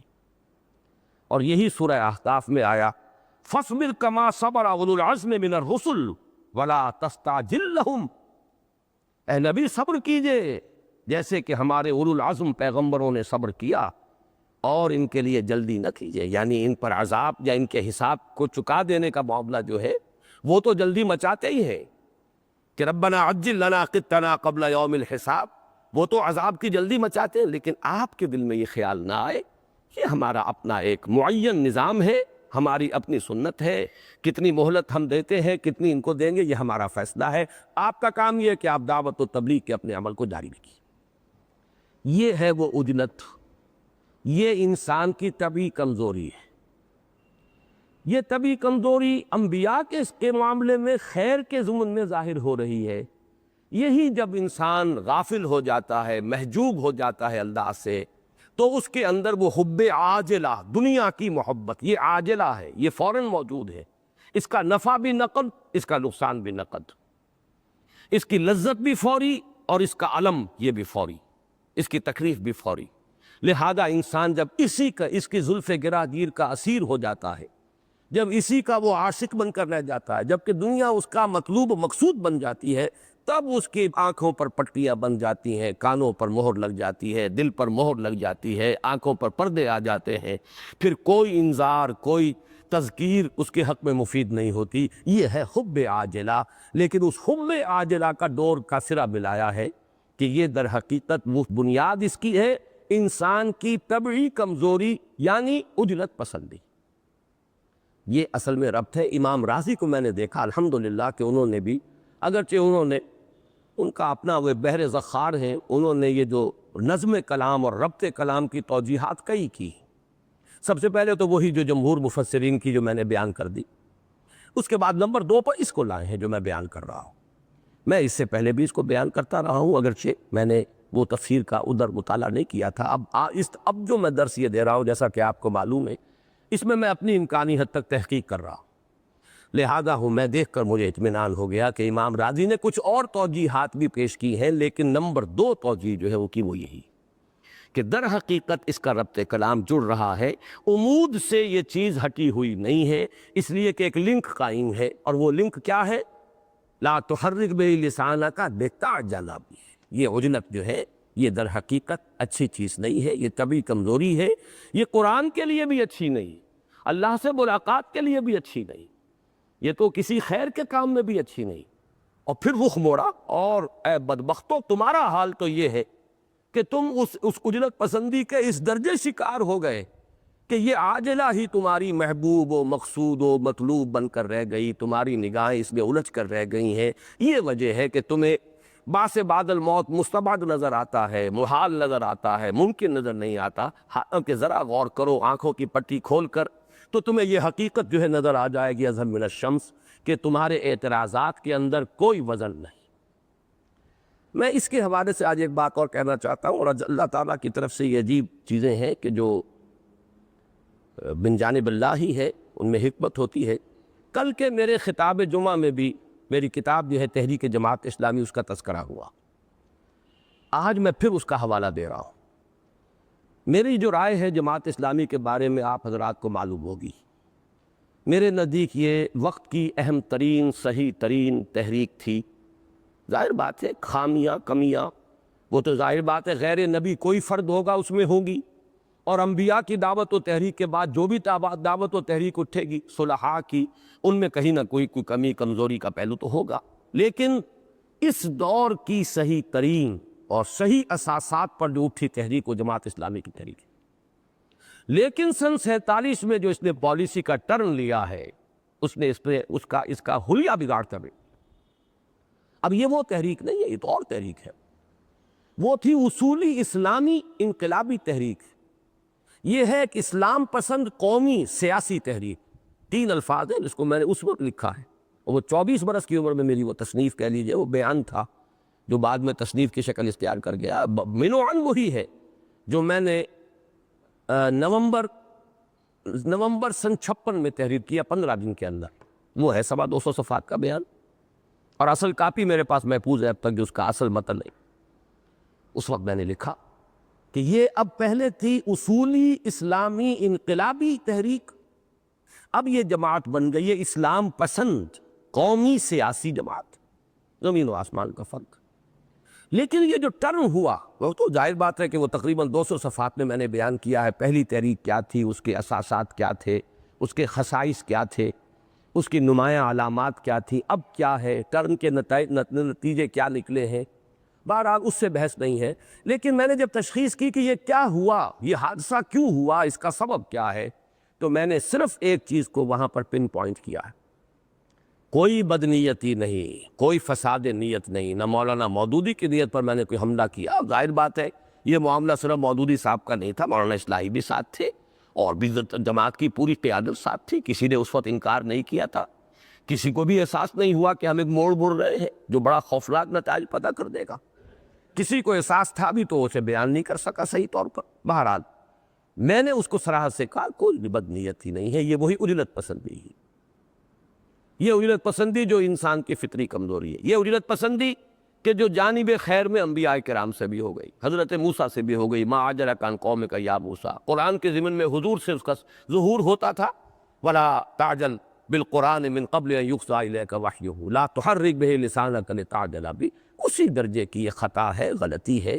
وہ میرا چیپٹر جو ہے مولانا اصلاحی صاحب نے اس وقت یہ کہا تھا کہ اس کی بڑی اہمیت ہے علمی اعتبار سے۔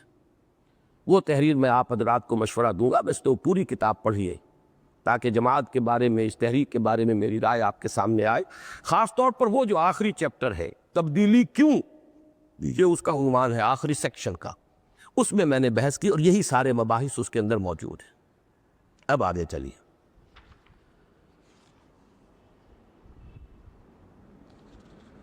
لا تحرک به لسانک لتعجل به ان علینا جمعه وقرآنہ فاذا قرأناه فاتبع قرآنہ ثم ان علینا بیانہ کلا بل تحبون العاجلہ۔ تمہارا اصل مرض، تمہاری اصل بیماری، اصل روگ دنیا کی محبت ہے۔ تم محبت کرتے ہو، جیسا میں نے عرض کیا اس کا جو جوڑا ہے سورہ دہر، اس میں یہ مضمون آئے گا ان ہؤلاء یحبون العاجلۃ ویذرون وراءہم یوما ثقیلا وتذرون الآخرہ۔ یہاں بھی وہی لفظ آیا ہے، یذرون آیا ہے، یہاں تذرون آیا، چھوڑ دیتے ہو تم، پس پش ڈال دیتے ہو، آخرت کو بھلا دیتے ہو، اس کو تم نے اپنے ذہن سے دور کر دیا ہے، اس کا تذکرہ بھی سننا پسند نہیں کرتے، خام خواہ تمہارے عیش میں تکدر پیدا نہ ہو جائے۔ اب اس کے بعد نقشہ کھینچا، میں نے آپ سے عرض کیا تھا اس سورہ مبارکہ میں 5 جگہوں پر الفاظ میں تصویر حال کی گئی، 3 کا تعلق ہے قیامت سے، 2 کا تعلق ہے انسانی رویے سے، انسان کا طرز عمل۔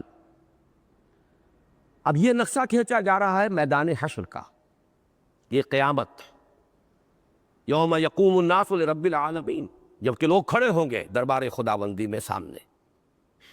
اب اس وقت جو ہے تقسیم ہو رہی ہوگی، وجوہ یومئذ ناظرہ، بہت سے چہرے ہوں گے اس دن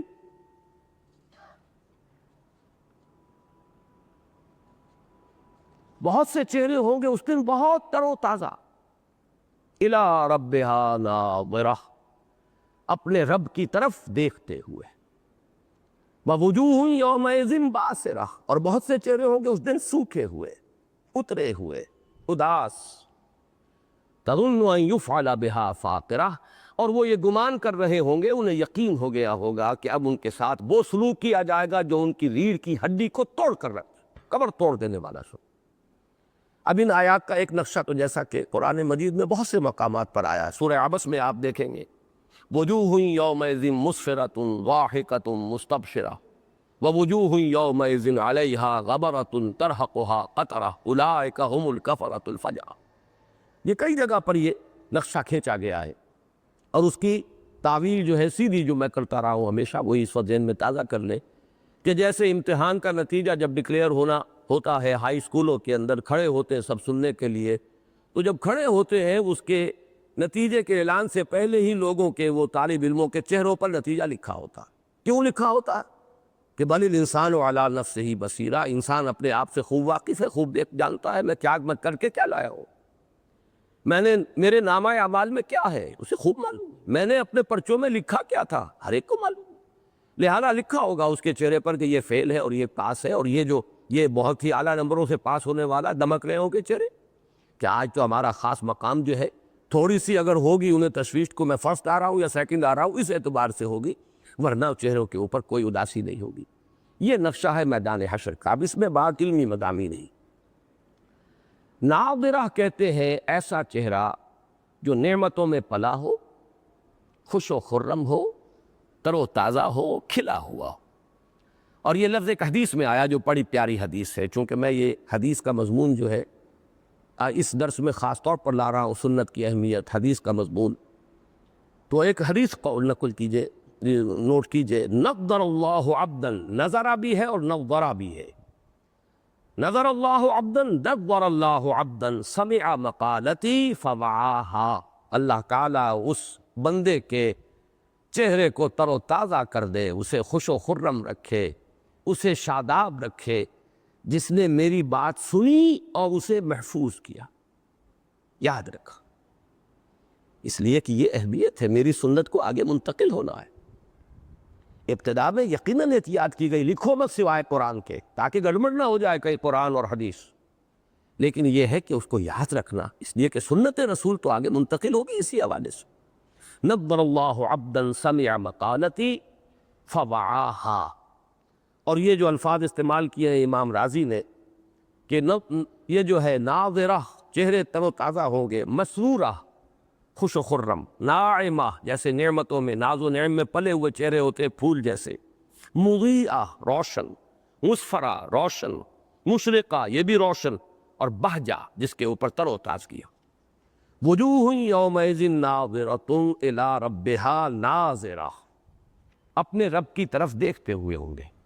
یہ مسئلہ بھی ہمارے ہاں کے بڑے اختلافی مسائل میں سے ہے، اس لیے کہ جو ذرا ریشنلسٹ قسم کے لوگ ہیں، جو معتزلہ قدیمہ تھے اور آج کے معتزلہ جدیدہ ہیں، وہ اس کا انکار کرتے ہیں کہ میدان حشر میں اہل ایمان اللہ کو دیکھیں گے، اس کا انکار کرتے ہیں۔ یہ مسئلہ ہمارے مابین اہل سنت اس کو مانتے ہیں، دیکھیں گے، اور اس آیت سے استدلال کرتے ہیں۔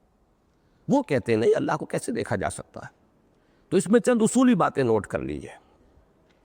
پہلی بات تو یہ ہے کہ جہاں تک اس دنیا میں ان آنکھوں سے اللہ کو دیکھنے کا تعلق ہے، اس پر اجماع ہے، انسان نہیں دیکھ سکتا، کوئی اختلاف ہے۔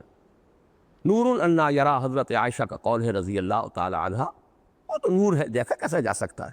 نور کے ذریعے سے تو دوسری چیزوں کو دیکھتے ہیں، نور کو کیسے دیکھا جا سکتا؟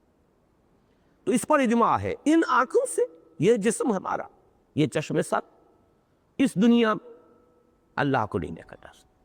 اس میں صرف ایک اختلاف ہوا ہے، اور وہ ہے حضور کے بارے میں، کہ جب آپ شب معراج کو پہنچے ہیں سدرۃ المنتہا پر، وہاں دیکھا یا نہیں دیکھا؟ اس میں بھی حضرت عائشہ صدیقہ کا بڑا اصرار ہے کہ نہیں دیکھا۔ قرآن بھی کہتا ہے کہ حضور نے لقد رأى من آیات ربہ الکبریٰ عند سدرۃ المنتہا عندہا جنت الماویٰ، وہاں بھی جو مضمون آئے گا اذ یغشی السدرۃ ما یغشیٰ ما زاغ البصر وما طغیٰ لقد رأى من آیات ربہ الکبریٰ، یہ رائے اللہ کو نہیں دیکھا وہاں۔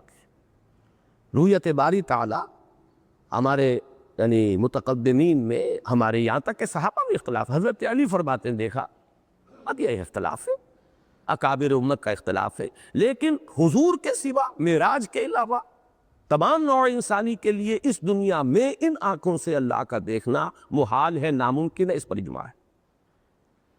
اب رہ گئے آخرت، اب اس میں اگر کوئی شخص کہتا ہے تو یہ بڑی زیادتی ہے۔ آخرت میں ہمیں جسم اور ملے گا، یہ جسم نہیں ہوگا۔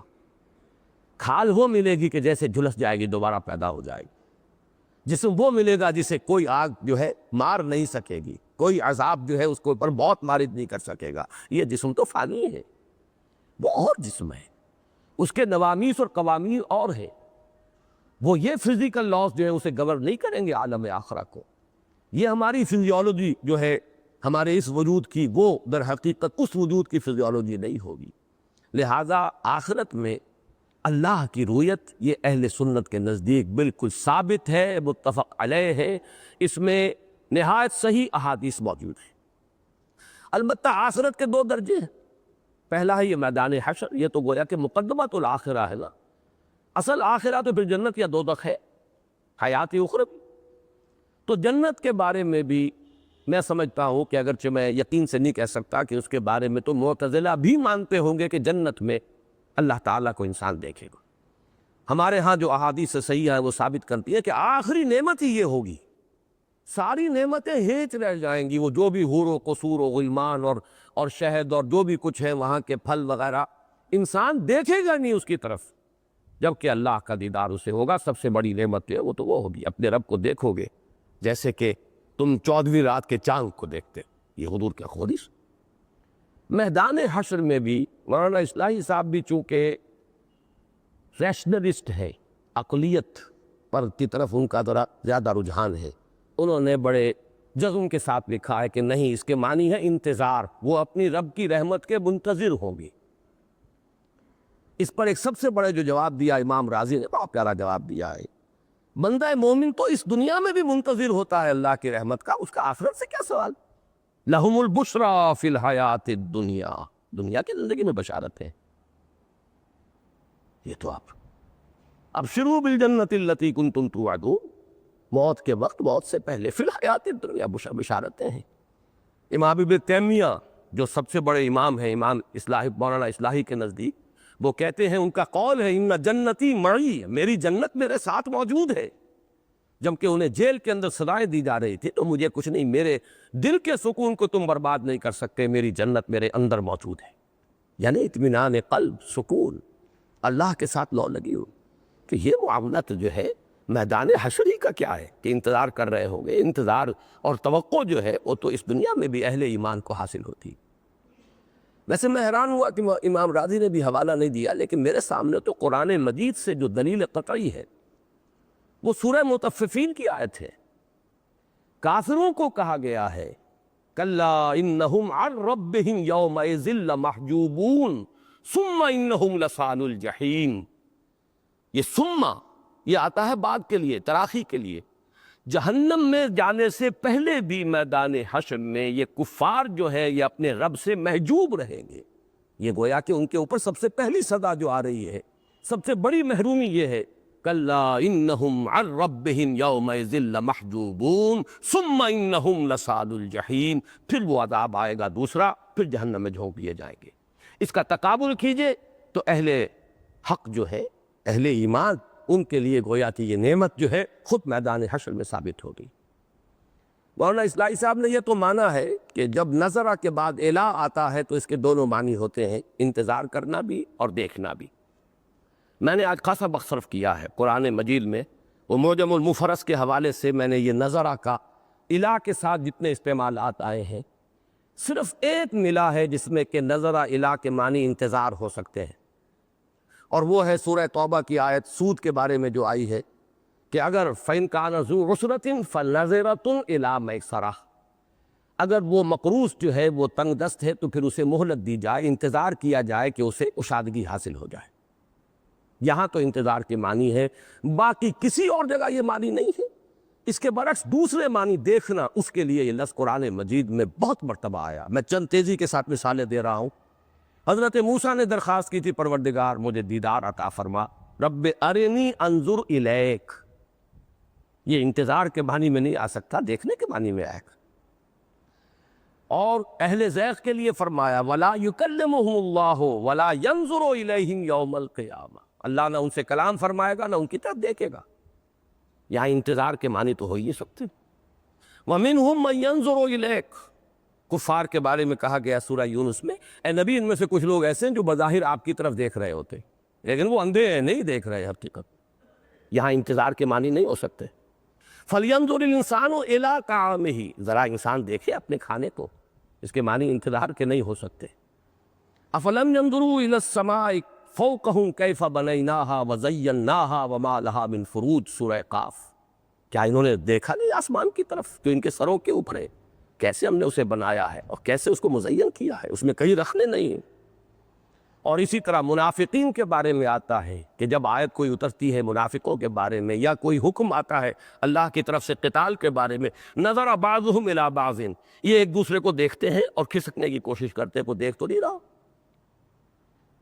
اسی طریقے سے منافقین جو سورہ احزاب میں آیا ہے ینظرون الیک نظر المغشی علیہ من الموت، یہ آپ کی طرف ایسے دیکھتے ہیں جیسے کہ وہ شخص دیکھتا ہے کہ جس کے اوپر موت کی غشی تاری ہو رہی. اتنی مثالوں کے مقابلے میں ایک مثال کے اوپر دار و مدار اپنے سارے استدلال کا قائم کر لینا، یہ صرف اس لیے کہ وہ عقلیت جو ہے اس نے ڈسا ہوا، اس کا زہر ہے کہ جو ان حقائق کو دیکھنے نہیں دیتا. اہل سنت کا موقف ہے اور درست ہے، 100% درست ہے کہ وجوہ یومئذ ناظرہ، بہت سے چہرے ہوں گے اس وقت تر و تازہ، الی ربہا ناظرہ، انہیں سب سے پہلی نعمت جو حاصل ہو جائے گی عین میدان حشر میں کہ وہ اپنے رب کا دیدار حاصل کریں. البتہ دیدار کے درجے ہیں، وہ درجہ جو آخرت میں جا کے جنت میں حاصل ہوگا وہ اور درجہ ہے. ایک دور سے دیکھنا ہے، ایک قریب سے دیدار ہے، یہ طرح وہ مراتب جو ہیں وہ تو رہیں گے، لیکن اس کا انکار کرنا وہ در حقیقت ایک درجے میں معتزلہ کے زیر اثر ہونے کے مترادف ہے. وَوُجُوهٌ يَوْمَئِذٍ بَاسِرَةٌ، بہت سے چہرے ہوں گے اس دن اترے ہوئے، سوکھے ہوئے، اداس. تَظُنُّ أَن يُفْعَلَ بِهَا فَاقِرَةٌ، اور وہ یہ سوچ رہے ہوں گے، گمان کر رہے ہوں گے کہ اب ہمارے ساتھ کمر توڑ دینے والا سلوک کیا جائے گا. اب دوسرا نقشہ کھینچا گیا، یہ ہے قیامت صغریٰ. قیامت کبریٰ اس کے دو مرحلے، الساعہ جس کا کہ نقشہ آ چکا ہے، فَإِذَا بَرِقَ الْبَصَرُ وَخَسَفَ الْقَمَرُ وَجُمِعَ الشَّمْسُ وَالْقَمَرُ يَقُولُ الْإِنسَانُ يَوْمَئِذٍ أَيْنَ الْمَفَرُّ. یہ نقشہ ہے اس قیامت کبریٰ کا. اور اس کے بعد جو ہے وہ الساعہ، اور پھر جو قیامت کبریٰ ہے اس کا نقشہ یہاں آ چکا، جب کھڑا ہونا ہے دوسرا مرحلہ اللہ کے حضور میں، وجوہ یومئذ ناظرہ الی ربہا ناظرہ ووجوہ یومئذ باسرہ تظن ان یفعل بہا فاقرہ۔ لیکن ایک چھوٹی قیامت بھی ہے، ہر شخص کی موت۔ حدیث میں آتا ہے من مات فقط قامت قیامتہ، جو مر گیا اس کی قیامت تو ہو گئی۔ یہ قیامت صغریٰ ہے، اس کا نقشہ کھینچا ہے۔ اور در حقیقت رب کیا ہے کہ لوگوں کان کھول لو، موت آ کر رہے گی۔ یہ ناز و نام تمہارا ہمیشہ نہیں رہنا، یہ حویلیاں اور یہ تمہارے گدیلے نرم و نازک یہ ہمیشہ کی شے نہیں۔ موت آئے بھی، آخری منزل قبر ہے، جانا ہے یہاں سے، رہنا نہیں ہے۔ یہ تمہارا عارضی جائے قیام ہے، یہ در حقیقت تمہارا مستقل جو ہے تمہاری منزل نہیں، یہ دل لگانے کی جگہ نہیں ہے۔ تم کہاں دل لگا بیٹھے ہو، کس شے کی محبت میں اسیر ہو گئے ہو؟ تم دیکھتے ہو تمہارے سامنے لوگ عالم نزع میں ہوتے ہیں، جا رہے ہوتے ہیں، جس کا نقشہ کھینچا گیا سورہ واقعہ میں، اذا بلغت الحلقوم وانتم حینئذ تنظرون ونحن اقرب الیہ منکم ولکن لا تبصرون۔ تمہارے آنکھوں دیکھتے تمہارے عزیز جو ہے وہ جا رہے ہیں، تم روک نہیں سکتے۔ تو ذرا اس سے سبق حاصل کرو، موت کو یاد رکھو۔ جیسے حضور نے فرمایا کفا بالموت واعظا، انسان کے لیے موت سب سے بڑی واعظ ہے۔ اگر انسان یاد رکھے، جیسا کہ وہ حدیث بھی جو میں نے اپنے کتابچے میں نقل کی ہے، مسلمانوں پر قرآن مجید کے حقوق، حضور نے فرمایا ان هذه القلوب لتصدع، ان دلوں کے اوپر زنگ آ جایا کرتا ہے، کما یصدع الحدید اذا اصابه الماء، جیسے کہ لوہے پر زنگ آ جاتا ہے جب اس پر پانی پڑتا ہے۔ تو صحابہ نے سوال کیا کہ حضور صلی اللہ علیہ وسلم اس کے لیے جلا کیا ہے؟ فما جلاؤها یا رسول اللہ، آپ نے فرمایا کثرت ذکر الموت و تلاوت القرآن یا تلاوت القرآن۔ تلاوت القرآن جو ہے کثرت کے ساتھ پھر جڑ جائے گا، موت کا ذکر کثرت سے، اور کثرت سے تلاوت قرآن مجید کی۔ یہ ہے کہ جو سیکل ہے، پالش ہے دل کا، یہ اس کا نقشہ کھینچا۔ کلا، ہرگز نہیں، ہمیشہ نہیں رہنا یہاں، کس خیال میں ہو، یہ دائمی زندگی نہیں ہے۔ کلا میں ایک خیال کی تردید ہوتی ہے۔ اذا بلغت التراقی، بلغت التراقی، اس میں جو ضمیر فاعلی ہے مؤنث، وہ جان کے لیے، نفس کے لیے۔ جب یہ جان پہنچ جاتی ہے یا پہنچ جائے گی حلق تک، یہ جو یہ ہنسلی کی ہڈیاں، یہ ترقوہ کہلاتی ہے، جس کی جمع تراقی ہے۔ یہ گھنگرو یہاں بولتا ہے موت کا، نزع کا عالم، جان گویا کہ پورے جسم میں سے کھنچتی چلی جاتی ہے اور پھر یہاں آتی ہے۔ جب وہ جان آ پھنستی ہے ہنسلی کے اندر، حتی اذا بلغت التراقی وقیل من راق، اور کہا جاتا ہے کون ہے جو کوئی جھاڑ پھونک کر سکے۔ یہ من کے کئی استعمالات یہاں ہو سکتے ہیں، ایک تو تلاش کے درجے میں بھی کہ بھائی اب معالجین نے تو جواب دے دیا، کوئی جھاڑ پھونک کرنے والا ہی ہو۔ بڑے سے بڑے ریشنلسٹ جو ہوتے ہیں وہ بھی اس مرحلے پر آ جاتے ہیں، کوئی ٹونا ٹوٹکا، کوئی چیز، کوئی تعویذ گنڈا، کوئی وہ جھاڑ پھونک کرنے والا وہ بچا لے۔ من راق ہے، کوئی بلاؤ، تلاش کرو۔ یا یہ حسرت کا ہے، من راق، اب کون ہے جھاڑ پھونک کرنے والا، گویا کہ نفی کی جا رہی ہے، کوئی جھاڑ پھونک کرنے والا بھی اب مفید نہیں ہے۔ وقیل من راق وظن انہ الفراق، اور ظن جو ہے صرف گمان کے معنی میں نہیں آتا عربی میں، یہ یقین کے درجے میں بھی آتا ہے، جیسے پہلے آ چکا ہے کہ ان کا حال کیا ہوگا، تظن ان یفعل بہا فاقرہ، یقین ہو جائے گا کہ اب تو قبر توڑ دینے والی مصیبت اور وہ سلوک گویا کہ آیا چاہتا ہے۔ وظن انہ الفراق، اور اسے یقین ہو جائے گا کہ اب تو فراق کا وقت آ گیا، جانا ہے۔ یہ محل بڑے چاؤ سے بنائے تھے اور بڑے اس کے اوپر جو ہے سنگ مرمر کی جو ہے وہ یوں سمجھیے کہ رقم تھوپی تھی اس کے اوپر، لیکن جانا پڑ رہا ہے، چھوڑنا پڑ رہا ہے۔ یہ ساد و سامان، یہ آرٹیکلز آف ڈیکوریشن کہاں کہاں سے لایا اور سجایا اپنے ڈرائنگ روم کو، سب چھوڑ کر جانا پڑ رہا۔ ظن انہ الفراق والتفت الساق بالساق، التفاف لفظ کہتے ہیں لپٹ جانے کو، ملفوف، لفافہ، اور یہ باب افتعال آ گیا، اور لپٹ جائے گی پنڈلی پنڈلی سے۔ اس کے بھی دو مفہوم ہے، تو عالم نزع کے اندر جو کیفیت ہوتی ہے اس میں پنڈلی پنڈلی سے جو ہے لپٹتی ہے۔ ایک یہ کہ جب بے جان ہو جاتی ہیں پنڈلیاں تو ایسے جڑ جاتی ہیں، یعنی ضعف کی وجہ سے، بے جان ہونے کی وجہ سے برابر برابر آ کر پڑ گئی۔ یہ دونوں مفہوم ہے، لیکن بہرحال اس کے ضمن میں کوئی زیادہ بحث کی ضرورت نہیں۔ والتفت الساق بالساق، یا عالم نزا کی سختی کے اندر پنڈلی پنڈلی سے چمٹی ہوئی ہے، یا اس بے جان اور ضعف کی وجہ سے پنڈلیاں جو ہے برابر ایک دوسرے کے ساتھ جڑ گئی۔ اِلَىٰ رَبِّكَ يَوْمَئِذٍ الْمَسَاقُ، تیرے رب ہی کی طرف اس دن تو ہانکا جانا ہے۔ مساق جو ہے یہ ساقہ یسوق و سوقن کے معنی ہے کسی شے کو دھکیل کر کہیں لے جانا۔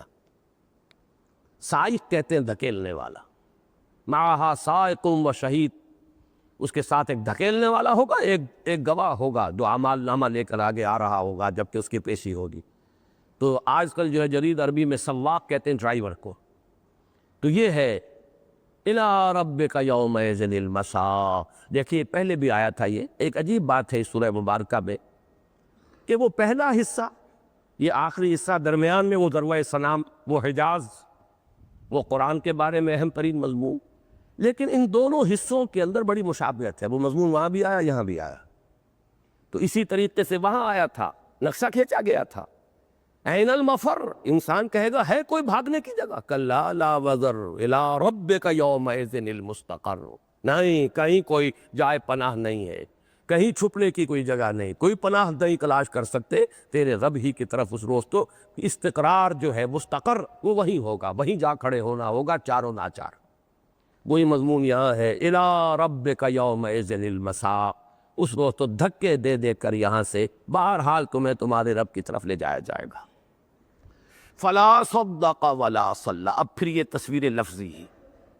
میں نے عرض کیا تھا نا 5 تصویریں ہیں اس صورت میں، 3 کا تعلق ہے ایمان بالمعاد یا ایمان بالآخرہ کے ساتھ، قیامت صغریٰ، موت کا نقشہ، عالم نزا کا، وہ قیامت کا پہلا حصہ یعنی الساعہ، فَإِذَا بَرِقَ الْبَصَرُ وَخَسَفَ الْقَمَرُ وَجُمِعَ الشَّمْسُ وَالْقَمَرُ، ایک وہ قیامت یوم القیامہ جبکہ کھڑے ہوں گے اللہ کے حضور میں، وجوہ یومئذ ناظرۃ الی ربہا ناظرہ ووجوہ یومئذ باصرۃ تظن ان یفعل بہا فاقرہ۔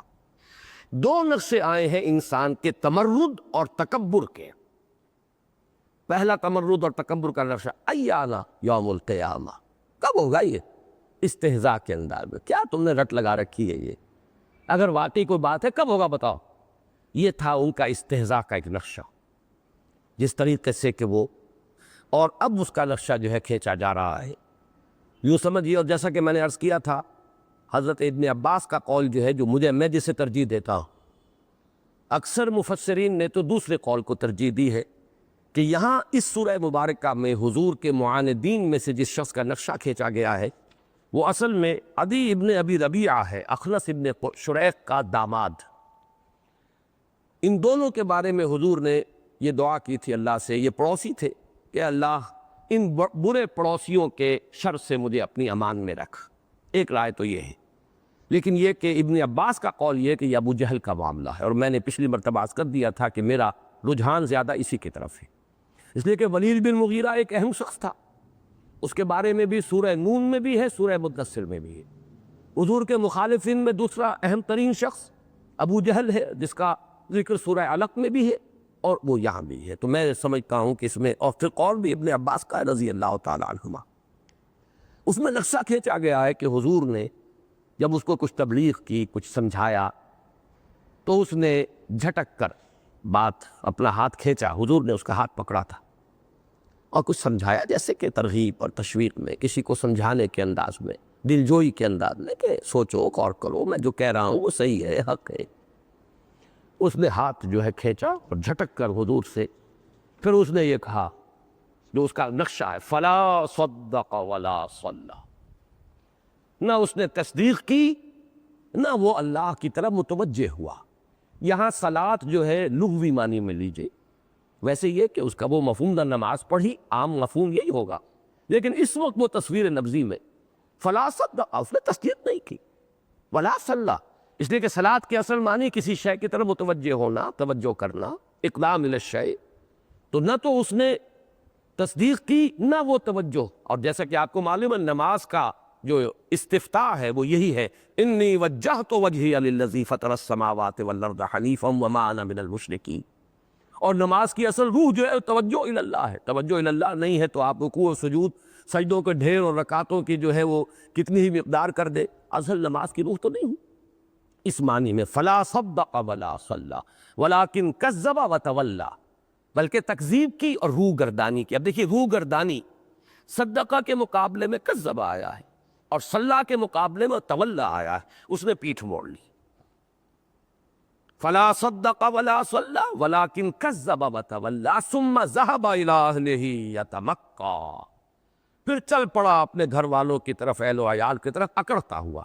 یہ ہے وہ، یہ مقت کا لفظ جو آتا ہے یہ آتا ہے گردن اونچا کر کے سینہ ابھار کر چلنا کرتے ہوئے. وہ تکبر اور تمرد کے لیے تصویر لفظی، بڑے ہی تکبر کے ساتھ استہزائیہ انداز میں، بلکہ الفاظ بھی نقل کیے گئے کہ اس نے کہا محمد مجھے کس چیز سے ڈراتے ہو؟ خدا کی قسم اس وادی کے اندر مجھ سے زیادہ طاقت والا کوئی نہیں ہے، میرا کوئی کچھ نہیں بگاڑ سکتا، نہ اس دنیا میں نہ کسی آخرت واخرت میں. اور یہ کہتا ہوا وہاں سے ہاتھ اپنا کھینچ کر حضور کے ہاتھ سے، گویا کہ حضور کا ہاتھ جھٹک کر، اور وہ چل پڑا. اور چلتے ہوئے ظاہر بات ہے پھر اس کی جو اکڑفونی کی شان ہوگی وہ اکڑفونی کے انداز کے اندر وہ چلا. فلا صدق ولا صلی ولکن کذب وتولی ثم ذهب الى اہلہ یتمطا اولی لک فاولی ثم اولی لک فاولی. اس اولا کے لفظ کے بارے میں واقعہ یہ ہے کہ تحقیق میں نہیں کر سکا. بعض حضرات نے اسے کہا ہے کہ یہ ویل سے بنا ہے، لیکن بنا کس قاعدے سے یہ بیان نہیں کیا. اکثر ترجمہ یہی ہے، تف ہے تجھ پر، افسوس ہے تجھ پر، تف ہے تجھ پر اور پھر تف ہے تجھ پر، اور افسوس ہے تجھ پر اور پھر افسوس ہے تجھ پر. ویل سے کسی کوئی شکل اس کی بدلی ہے، کیا بدلی ہے اب یہ اہل نحو جو ہے یا اہل صف بتائیں. ایک یہ رائے ہے کہ نہیں یہ ولی سے ہی اولا ہے، اولا لک فاولا، یہ طرز عمل تیرے لیے ہی مناسب ہے، یہی طرز عمل مناسب ہے، تیری باطنی شخصیت کے طرز عمل یہی مناسب ہے جو تو نے اختیار کیا. لیکن یہ بہت کم لوگوں کا قول ہے، زیادہ یہی ہے تف ہے تجھ پر، افسوس ہے تجھ پر. اولا لک فاولا ثم اولا لک فاولا ایحسب الانسان ان یترک سدی. اب یہ دیکھیے جہاں سے بات چلی تھی اب وہاں پہنچ رہی. اسے کہتے ہیں العود الی البد. خطبے میں بالآخر میں لوٹ جاتا ہے مضمون وہیں جہاں سے شروع ہوا تھا. یہ خطبے کے خاص خصائص میں سے ہے. خطیب جب خطبہ دیتا ہے کچھ ادھر کی کچھ ادھر کی، دائیں کی بائیں کی باتیں کرتا ہوا، پھر وہ جو مرکزی نقطہ ہے جہاں سے بات شروع ہوئی تھی پھر وہاں لا کر اپنے سامعین کو ایک نتیجے تک پہنچاتا.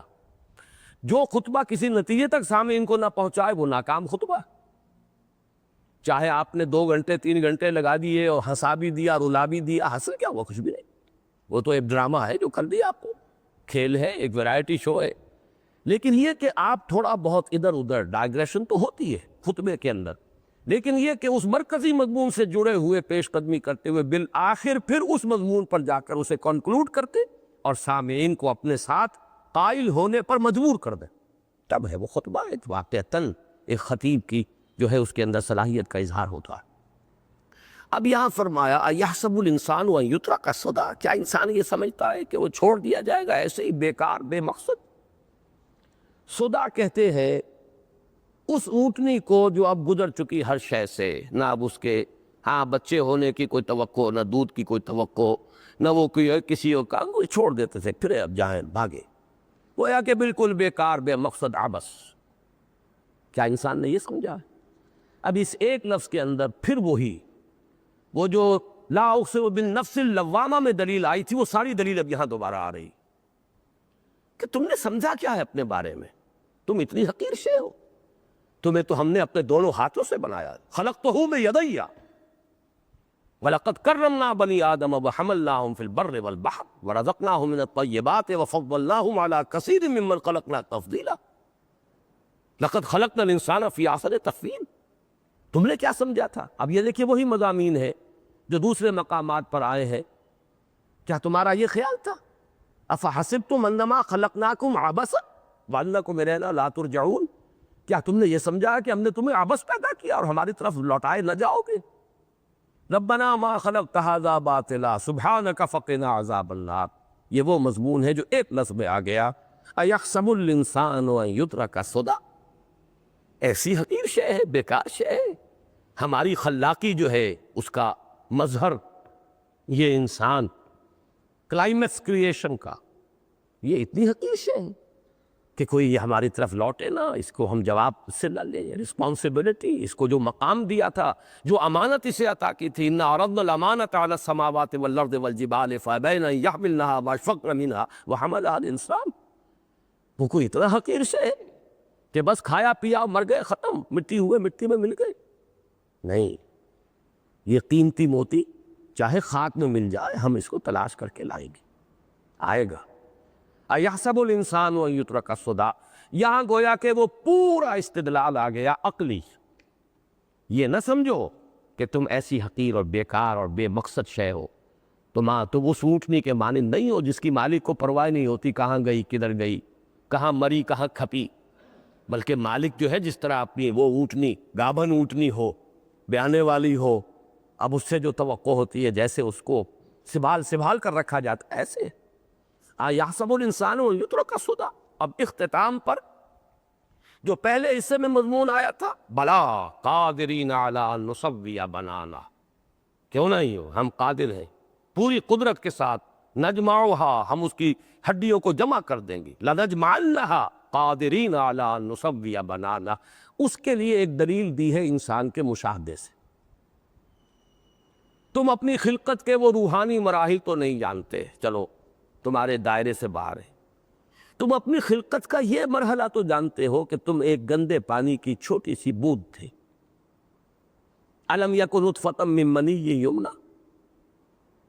اب یہاں سوال ہے بظاہر، لیکن اصل میں اس بات ہے، استفہام تقریری ہے۔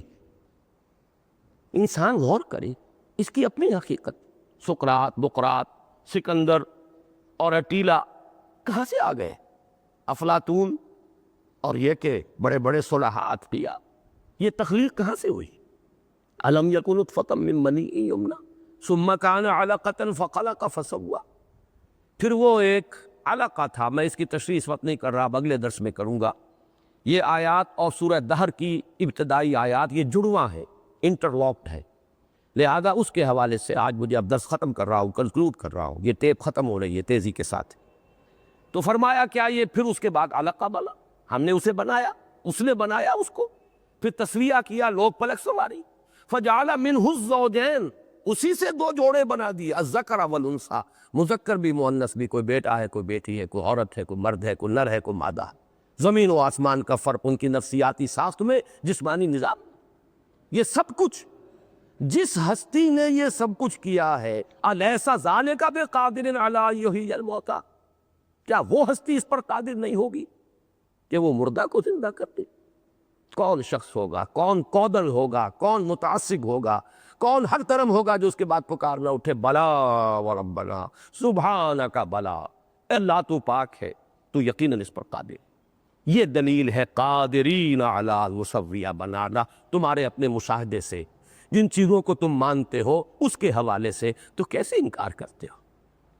یہاں یہ سورہ مبارکہ ختم ہوئی، اور اس کے بعد حضرت ابو ہریرہ سے تو یہ مروی ہے کہ حضور فرمایا کرتے تھے، بلا وانا علی ذلک من الشاہدین، کیوں نہیں، اللہ یقیناً اس پر قادر ہے اور میں اس پر گواہ ہوں۔